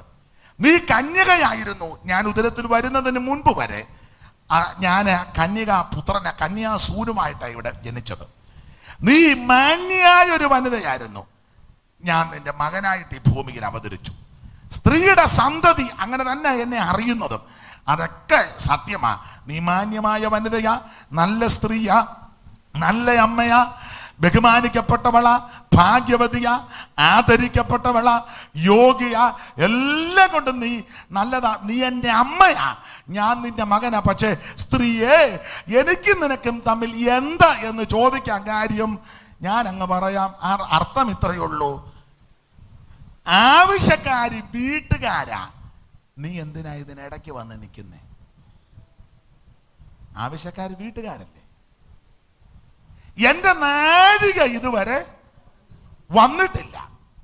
ദൈവത്തിന് മഹത്വം. എന്റെ നാഴിക ഇതുവരെ എന്ന് പറഞ്ഞാൽ യേശു മുഹൂർത്തം നോക്കിയെന്നല്ലതിന്റെ അർത്ഥം. പണ്ടൊരാൾ പറഞ്ഞു എന്റെ നാഴിക ഇതുവരെ വന്നിട്ടില്ല. സമതായസ്ഥൻ പറഞ്ഞു യേശു മുഹൂർത്തം നോക്കിയ ആ കാര്യങ്ങളെല്ലാം, അത് മുഹൂർത്തം നോക്കുകയോ ലക്ഷണം നോക്കുകയോ ഒന്നും ചെയ്തതല്ല. എന്റെ നാഴിക ഇതുവരെ വന്നിട്ടില്ലെന്ന് പറഞ്ഞതിന്റെ അർത്ഥം, ആശയം, ആവശ്യക്കാർ ആവശ്യബോധത്തോടെ അവിടുത്തെ അടുക്കൽ വരുന്നതാണ് അവിടുത്തെ നാഴിക. ഇന്ന് രാത്രി ആവശ്യബോധത്തോടെ ആര് അത്ഭുതമന്ത്രിയാകുന്ന യേശുവിന്റെ അടുക്ക വരുന്നെങ്കിൽ ഇന്ന് രാത്രി അവിടുത്തെ നാഴിക വന്നിരിക്കുക. എന്തിനാ നീ ഇതിനിടയ്ക്ക് നിൽക്കുന്നേ? ഞാൻ പറയാനുണ്ട്, ഈ അമ്മ നല്ല അറിവുള്ള, മാനിക്കപ്പെട്ട, മാന്യയായ, അന്തസ്സുള്ള നല്ല അമ്മയാ. എൻ്റെ ഭാഷ പറഞ്ഞ വിവരമുള്ള അമ്മയാ. അല്ല ചുമ്മാ അമ്മ കളിച്ച് നടക്കുകയല്ല, ബോധവും വെള്ളിയാഴ്ചയില്ലാതെ. സ്തോത്രം. സാരിയും ചുറ്റി അമ്മ കളിച്ച് നടക്കുകയല്ല, നല്ല വിവരമുള്ള അമ്മയാ. അമ്മയ്ക്ക് മനസ്സിലായി ഇടയ്ക്ക് നിന്ന പരിപാടി വിജയിക്കത്തില്ല. പിള്ളേരുടെ ഭാഷ പറഞ്ഞ അമ്മ ന്യൂട്രലിഞ്ഞു വലിഞ്ഞേച്ച് പറഞ്ഞ് കിവറിച്ച ഇടയ്ക്ക് നിന്നാ ഇവിടേക്ക് കയലെന്ന് പറഞ്ഞു. ഞാനും നിൽക്കണ്ട, കീവറിച്ച് നിൽക്കണ്ട, അന്തോനീസിനോട് പറഞ്ഞാണ് ഇടയ്ക്ക് നിൽക്കണ്ട. അവൻ എന്തേലും കൽപ്പിച്ചാൽ അത് ചെയ്യും. ആദ്യത്തെ അത്ഭുത മന്ത്രി ചെയ്തതാ. അവൻ എന്തേലും കൽപ്പിച്ചാൽ അത് ചെയ്യുവീ. അങ്ങനെ അവിടുന്ന് പറഞ്ഞത് ആ കൽപ്പാത്രത്തിൽ വെള്ളം കോരി വക്കോളം നിറയ്ക്കാൻ ആ ഭാഗമൊക്കെ നിങ്ങൾക്കറിയാം. ഞാൻ പറയാറുണ്ട്, ഈ അമ്മ എന്താ ഇടയ്ക്ക് നിന്ന് മാറിയത്? കാരണം അമ്മയ്ക്കറിയാം അവൻ ആരാണെന്ന്. അമ്മയ്ക്കറിയാം, അത് അറിവുള്ള അമ്മയാ. അമ്മയ്ക്കറിയാം ഞാൻ ആ പ്രസവിച്ചതെങ്കിലും അവിടുന്ന് ആരാന്ന് ചോദിച്ചാൽ അവിടുന്ന് അത്ഭുത മന്ത്രിയാ, അവിടുന്ന് അതിശയത്തിന്റെ മന്ത്രിയാ. അമ്മയ്ക്ക് നല്ലതുപോലെ അറിയാ അവൻ ആരാണെന്ന്. അതിന് കാരണം എന്നാന്ന് ഞാൻ പറയാ. 2 വാക്യം ഒന്ന് വായിക്കുമ്പോൾ കുറച്ചുകൂടെ ഒന്ന് ഗ്രഹിക്കും. ലൂക്കോസിന്റെ സുവിശേഷം 1-ാം അധ്യായത്തിന്റെ 19-ാം വാക്യവും 1-ാം അധ്യായത്തിന്റെ 51-ാം വാക്യവും ഒന്ന് വായിച്ചേ. കർത്താവിന് മഹത്വം. ഒന്ന് വായിച്ചേ. ദൂതൻ അവനെ നോക്കി, സഖറിയാവേ സോറി, 2-ന്റെ 19 2-ന്റെ 51. ഞാൻ ഒന്നാണോ പറഞ്ഞേ? 2-ന്റെ 19 2-ന്റെ 51. മറിയാളെ அந்த சங்கதிகளையெல்லாம் மரியாளோ அந்த சங்கதிகளையெல்லாம் தன் இருதயத்திலே வைத்து சிந்தனை பண்ணினாள். മലയാളത്തിൽ വായിച്ചേ. മറിയ ഈ വാർത്തയൊക്കെയും ഹൃദയത്തിൽ സംഗ്രഹിച്ചു. ഇനി 51-ാം വാക്യം കൊണ്ട് വായിച്ചു. ഇതിനോട് ചേർത്ത് 51. പിന്നെ അവൻ അവരോട് കൂടെ ഇറങ്ങി നസറത്തിൽ വന്ന് അവർക്ക് കീഴടങ്ങിയിരുന്നു. ഈ കാര്യങ്ങളെല്ലാം അവന്റെ അമ്മ ഹൃദയത്തിൽ സംഗ്രഹിച്ചു. ഞാൻ ഓടിച്ചങ്ങ് നിർത്താം. ഈ 2 വാക്യത്തിലും കിടക്കുന്ന പദം മറിയ ഈ കാര്യങ്ങളെല്ലാം ഹൃദയത്തിൽ സംഗ്രഹിച്ചു. ഏത് കാര്യങ്ങൾ? അവിടുന്ന് ആരാണെന്നുള്ള കാര്യമല്ല, അമ്മ ഹൃദയത്തിൽ സംഗ്രഹിച്ചു. ഏത് കാര്യങ്ങൾ അത് അടുക്കടുക്കായിട്ട് പറയാൻ ഒത്തിരി ഉണ്ട്. കമ്പിവാചകം പോലെ നിശ്ചയിക്കപ്പെട്ട സമയത്ത് യോഗം നിർത്തണമല്ലോ. അവിടുന്ന് ആരാന്നുള്ള കാര്യം അമ്മയ്ക്കറിയാം.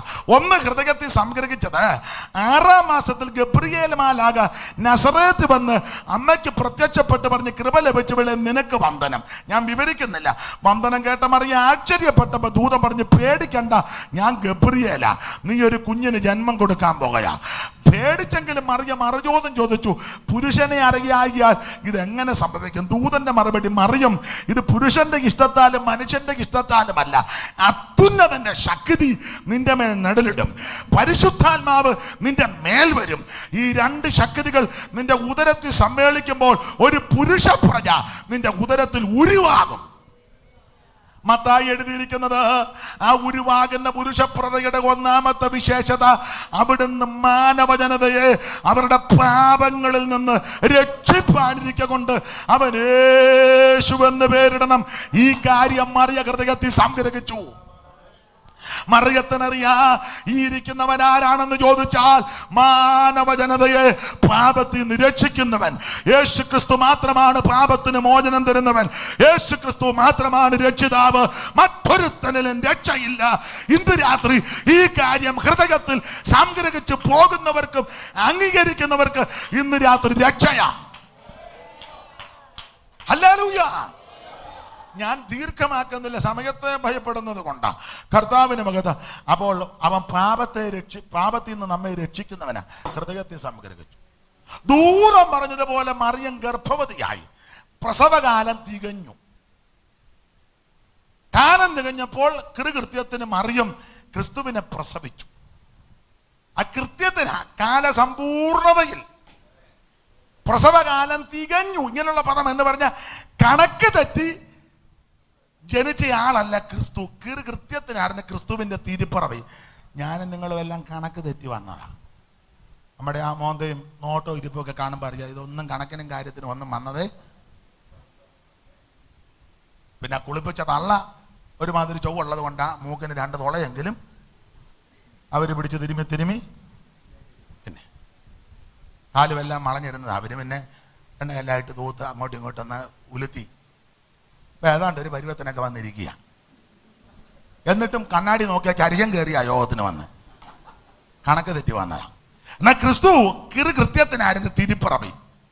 പ്രസവകാലം തികഞ്ഞു, പ്രസവവേദന വന്നു, ആദ്യജാതനെ പ്രസവിച്ചു.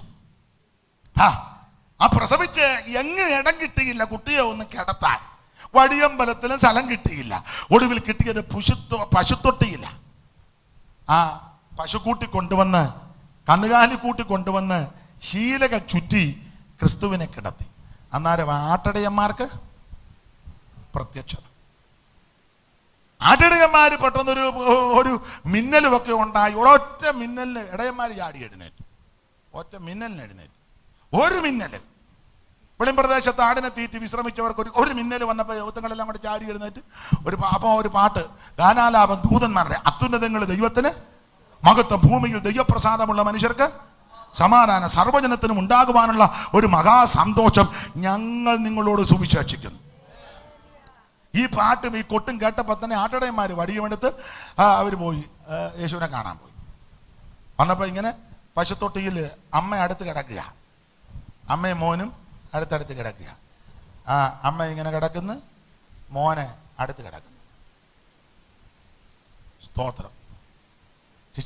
ആട്ടിടയന്മാർ വന്ന് അമ്മയും മോനും കൂടെ കണ്ട് സ്തോത്രം അന്ന് ഈ അമ്മയോട് കാര്യമൊക്കെ പറഞ്ഞു. പിന്നെ ഈ കിടക്കുന്ന കൊച്ചേ സാധാരണ കൊച്ചല്ല.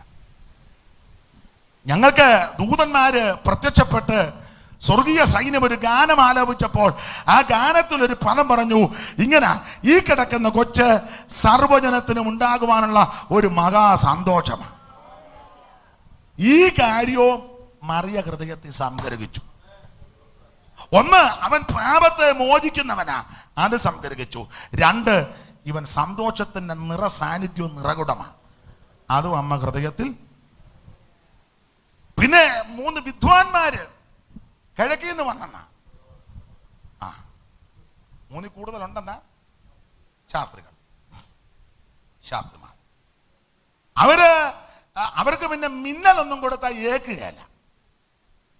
മറ്റവർക്ക് ആട്ടിടയന്മാർക്ക് മിന്നൽ കൊടുത്ത ഒറ്റ മിന്നൽ അതുങ്ങൾ വന്ന് യേശുവിനെ കണ്ടേച്ച് പോയി. മറ്റവന്മാർക്ക് മിന്നലോ ഇടി വെട്ടിയാൽ പോലും കേൾക്കുകയല്ല. കാരണം പേര് തന്നെ മലയാളത്തിൽ വിദ്വാൻമാരെന്ന. മലയാളത്തിൽ വലിയ വിദ്വാൻമാരാ. സഭയ്ക്കകത്തൊക്കെ വിദ്വാൻമാരുണ്ട്. ചെറിയ പ്രസംഗമൊന്നും പ്രസംഗിച്ച ഇവന്മാർ സ്വോത്രം പറയുകയല്ല. വിദ്വാൻ. ലോക്കൽ ഉപദേശി എത്ര ചങ്ക് കീറി പ്രസംഗിച്ചാൽ ഇവൻ വിദ്വാൻ. അതേസമയം എവിടെ നേരും ഒരുത്തം വന്ന് നിന്നെയും കൊല്ലും ഞാനും ചാവും എന്ന് പറഞ്ഞു തന്ന ഇവനിൽ നടക്കും. അവൻ വിദ്വാനാ. വിദ്വാൻ. അതെ, ആട്ടടിയർക്ക് ഒറ്റ മിന്നൽ ഉണ്ടായപ്പം വന്ന് യേശുവിനെ കണ്ടു. മറ്റവന്മാര് വിദ്വാന്മാർക്ക് മിന്നൽ കൊടുത്ത അവന്മാര് കയറി ഓടക്കം. മിന്നലോ? എന്തുവാ മിന്നലിന്റെ ഗ്രീക്ക്? ഞങ്ങൾ കഴിഞ്ഞ 68 വർഷമായിട്ട് ഈ മാർഗത്തിൽ നിൽക്കുകയാണ്. ഞങ്ങൾ ഇന്ന് വരെ ഒരു മിന്നലും കണ്ടിട്ടില്ല. എന്തുവാ ഈ മിന്നലിന്റെ മൂലഭാഷ? ഇവനത് തപ്പിയിരിക്കുക. തമ്പുരാൻ ഇവനെ ആവശ്യമാ. അതുകൊണ്ട് അവന്മാർക്ക് മിന്നലോ കൊളുത്തൊന്നും കൊടുത്താൽ ഏക്കല. അതിന് നക്ഷത്രം കാണിച്ചു. വാനശാസ്ത്ര വിഷയത്തിലൊക്കെ അഗാധ പാണ്ഡിത്യമാണ് വിദ്വാന്മാർ. നക്ഷത്രം കണ്ടപ്പോൾ അത്യന്തം സന്തോഷിച്ചു. നക്ഷത്രം കണ്ടോണ്ട് പോയി ചെന്ന് കയറിയത് ഹെരോദാവിന്റെ പാലസിൽ. കണ്ടോ ഗതികേട്? കണ്ടോ? മിന്നലുണ്ടായവൻ നേരെ പശുത്തൊഴുത്തി വന്ന് യേശുവിനെ കണ്ടു. ഏകം തെറ്റിയില്ല, പെട്ടെന്ന് കാണുകയും ചെയ്തു. കൂടുതൽ പഠിച്ച് വാനശാസ്ത്ര നിരീക്ഷണമെല്ലാം പഠിച്ച് സൂര്യന്റെ അകത്ത് എന്തൊക്കെയുണ്ട്, സൂര്യനിൽ നിന്ന് ചന്ദ്രനോട്ട് എത്ര ദൈർഘ്യം, ഇതെല്ലാം പഠിച്ച് നേരെ പാലസിൽ ചെന്ന് കയറി. കണ്ടോ റൂട്ട് തെറ്റുന്ന? കണ്ടോ? അവിടെ ചെന്നപ്പോ ഹെരോദ, എന്റെ ചിന്തയാ, ബെല്ലടിച്ചല്ലേ കോളിമ്മല്ല. അന്ന് കോളിമ്മല് കാണുകയില്ലെങ്കിലും ഞാനങ്ങ് പറയാം. ഹെരോദ ഉടനെ വന്ന ഉടനെ പറഞ്ഞു, തിരുമേനി രാജാവായി പറഞ്ഞവൻ എവിടെ? അയാളുടെ അകവാള് വിട്ടുപോയി, ഞാൻ അറിയാതോ? കണ്ടോ? അവിടെ കുടുംബകലഹവും കൂടെ പ്രശ്നം ഉണ്ടായെന്ന് കണ്ടോ? എത്രയോ നാൾ കഴിഞ്ഞാ പിന്നെ വന്ന് കണ്ടത്. ബുദ്ധിയുടെ മണ്ഡലത്തിൽ യാത്ര ചെയ്താൽ നീ പെട്ടെന്ന് വന്ന് കാണത്തുമില്ല, റൂട്ട് തെറ്റുകയും ചെയ്യും, നീ എല്ലുന്നിടത്തെല്ലാം നാശമൊക്കെ ഉണ്ടാകുകയും ചെയ്യും. പക്ഷേ ആത്മാവിൽ ഒരു ദർശനം കണ്ടു വന്നവർ സൂക്ഷ യേശുവിനെ കണ്ടു. എന്നാലും അവരും പിന്നെ കുറെ നാൾ കഴിഞ്ഞ് വന്ന് കണ്ടു. അമ്മയും കുഞ്ഞിനെയും കണ്ടച്ച് 3 കൂട്ടം സാധനം കൊണ്ട് അവന് കാഴ്ച വെച്ചു. പൊന്നെ മൂരെ കുന്തിരിക്കൻ അവനെ നമസ്കരിച്ചെന്ന വന്ന് പകർന്നിന്നൂക്കൽ പറ്റിയോടെ പൊന്നെ മൂരെ കുന്തിരിക്കം കാഴ്ച വെച്ചു. വന്നു പകർന്നിന്നൂക്കൽ പറ്റിയോടെ പൊന്നെ മൂരെ കുന്തിരിക്കം കാഴ്ച വെച്ചു. ഉന്നതാധികാരമുള്ള മന്നവൻ നീ എന്നു ധന്യർ സന്നമിച്ചു കോക്ഷിക്കും നീതാ. നിശങ്കമായി സിയോൻ മണവാളനെ, ശ്രീ നരപതിയെ സിയോൻ മണവാളനെ, നാശപാത്രമായ ലോകം ആകെയുത്തരിപ്പൻ കന്യകയിൽ ജാതനായി വന്ന ശ്രീ നരപതിയെ സിയോൻ മണവാളനെ, ശ്രീ നരപതിയെ സിയോൻ മണവാളനെ. അവിടെ യാത്രികന്മാര് വന്ന് പറഞ്ഞ കാര്യവും മറിയ ഹൃദയത്തിൽ സംഗ്രഹിച്ചു. 6-ാം മാസത്തിൽ ദൂതൻ വന്ന് പറഞ്ഞ കാര്യവും മറിയ ഹൃദയത്തിൽ സംഗ്രഹിച്ചു. വിദ്വാൻമാര് കൊണ്ട് കാഴ്ചവെച്ച് അവനെ നമസ്കരിച്ചു എന്ന് പറഞ്ഞാൽ അമ്മയ്ക്ക് മനസ്സിലായി ഇവൻ മാത്രമാണ് ആരാധനയ്ക്ക് യോഗ്യൻ. അമ്മയ്ക്കറിയാം ഞാനും ആരാധനയ്ക്ക് യോഗ്യയല്ല, വിദ്വാൻമാരും യോഗ്യരല്ല, ഹെരോദാവും യോഗ്യനല്ല, അവൻ അപ്പനെന്ന് പറയുന്ന യോസേഫും ആരാധനയ്ക്ക് യോഗ്യനല്ല, ഒരുത്തരും ആരാധനയ്ക്ക് യോഗ്യനല്ല. ആരാധനയ്ക്ക് യോഗ്യൻ യേശു ക്രിസ്തു മാത്രം. എന്നാ കൊച്ചിനെ വണങ്ങിച്ച് അമ്മ കിടക്ക, അമ്മയ്ക്ക് ഒരു വണക്കായിരിക്കട്ടെ അമ്മ. അത് നടന്നുമില്ല. അങ്ങനെ വണങ്ങിയ അമ്മ അത് അംഗീകരിക്കത്തില്ല. അമ്മ പറയും വേണ്ട വേണ്ട വേണ്ട, അവനാണ് ആരാധനയ്ക്ക് യോഗ്യൻ. ഈ കാര്യവും മറിയ ഹൃദയത്തിൽ സംഗ്രഹിച്ചു. ഞാനങ്ങ് നിർത്താം, ബാക്കി നാളെ പറയാം. മോശയുടെ ന്യായപ്രമാണം അനുസരിച്ച് ആ 2 കുറുപ്രാവുമായിട്ട് യൗസേപ്പ് പിതാവും അമ്മ മറിയവും കൂടെ യേശു ക്രിസ്തുവിനെ കൈകളിലേന്തി ദൈവാലയത്തിലോട്ട് വരിക, യെരുശലേം പള്ളിയിലോട്ട്. അങ്ങനെ പള്ളിയിലോട്ട് പോകുന്ന സമയത്ത് വേറൊരു വ്യക്തിയുണ്ട്, ശിമിയോൻ. പെട്ടെന്ന് ശിമിയോന് ദൈവാത്മാവിന്റെ നിയോഗമുണ്ടായി. ശിമിയോൻ ആത്മനിയോഗത്തിൽ ദൈവാലയത്തിൽ വന്നു. പണ്ട് പുള്ളിയോടൊരു പ്രവചനം ഉണ്ടായിരുന്നു, വിവരിക്കാൻ നേരമില്ല. ആ പ്രവചനത്തിന്റെ നിവൃത്തിയിൽ ശിമിയോൻ വന്നു. ശിമിയോൻ വന്ന് കണ്ടപ്പം അവിടെ പുരോഹിതന്മാരെല്ലാം നിന്ന് കണ്ടിക്കുക, കാളയെ കണ്ടിക്കുക. ഈ പണ്ട് ഇപ്പൊ ഈ ബിസിനസ് ആണല്ലോ. പഴയ നിയമം ശരിക്ക് പഠിച്ചാൽ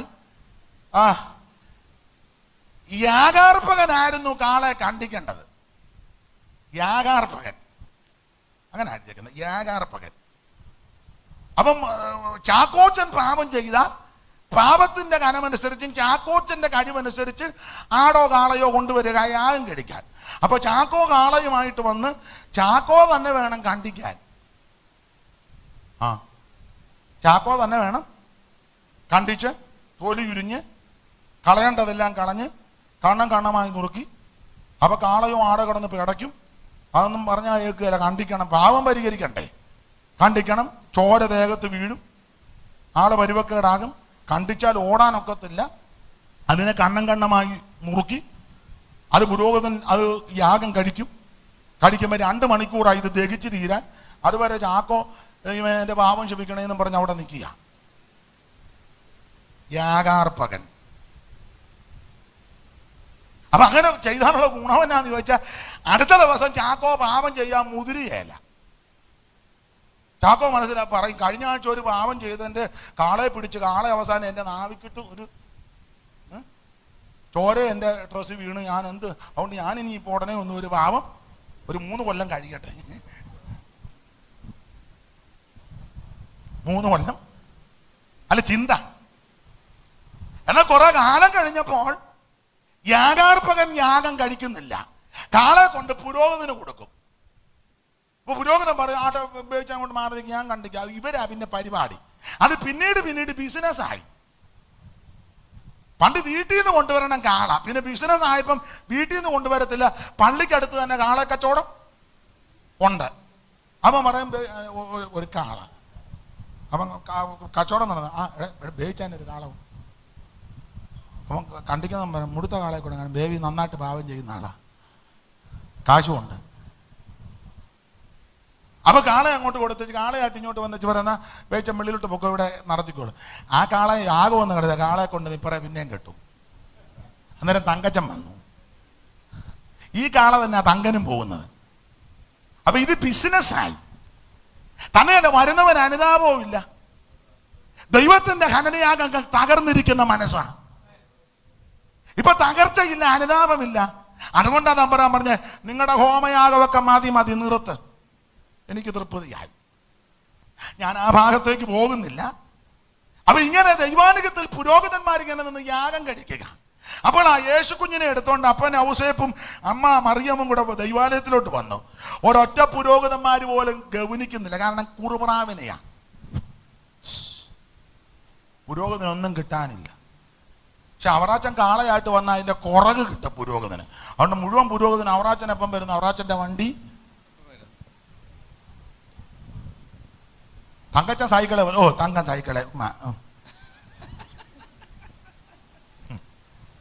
ഒരൊറ്റ പുരോഹിതന്മാര് പോലും ആ മനസ്സോത്ത് ഇത് ഗവനിക്കുന്നില്ല. എന്നാൽ ആത്മനിയോഗത്തോടെ ശിമിയോൻ ആ പുരോഹിതന്മാരെ കാളയൊന്നുമല്ല ദർശിച്ചത്. അവൻ പള്ളി വന്ന ഉടനെ യേശു കുഞ്ഞിനെ കണ്ടു. ഓടി വന്ന കൊച്ചിനെ കൈകളിലെടുത്തിട്ട്, ഇപ്പോൾ നാദാ തിരുവചനം പോലെ നീ അടിയന് സമാധാനത്തോടെ വിട്ട്. അവിടെ ഒരു പദമുണ്ട്, ജാതികൾക്ക് വെളിപ്പെടുവാനുള്ള പ്രകാശവും നിന്റെ ജനമായ ഇസ്രായേലിന്റെ മഹത്വവും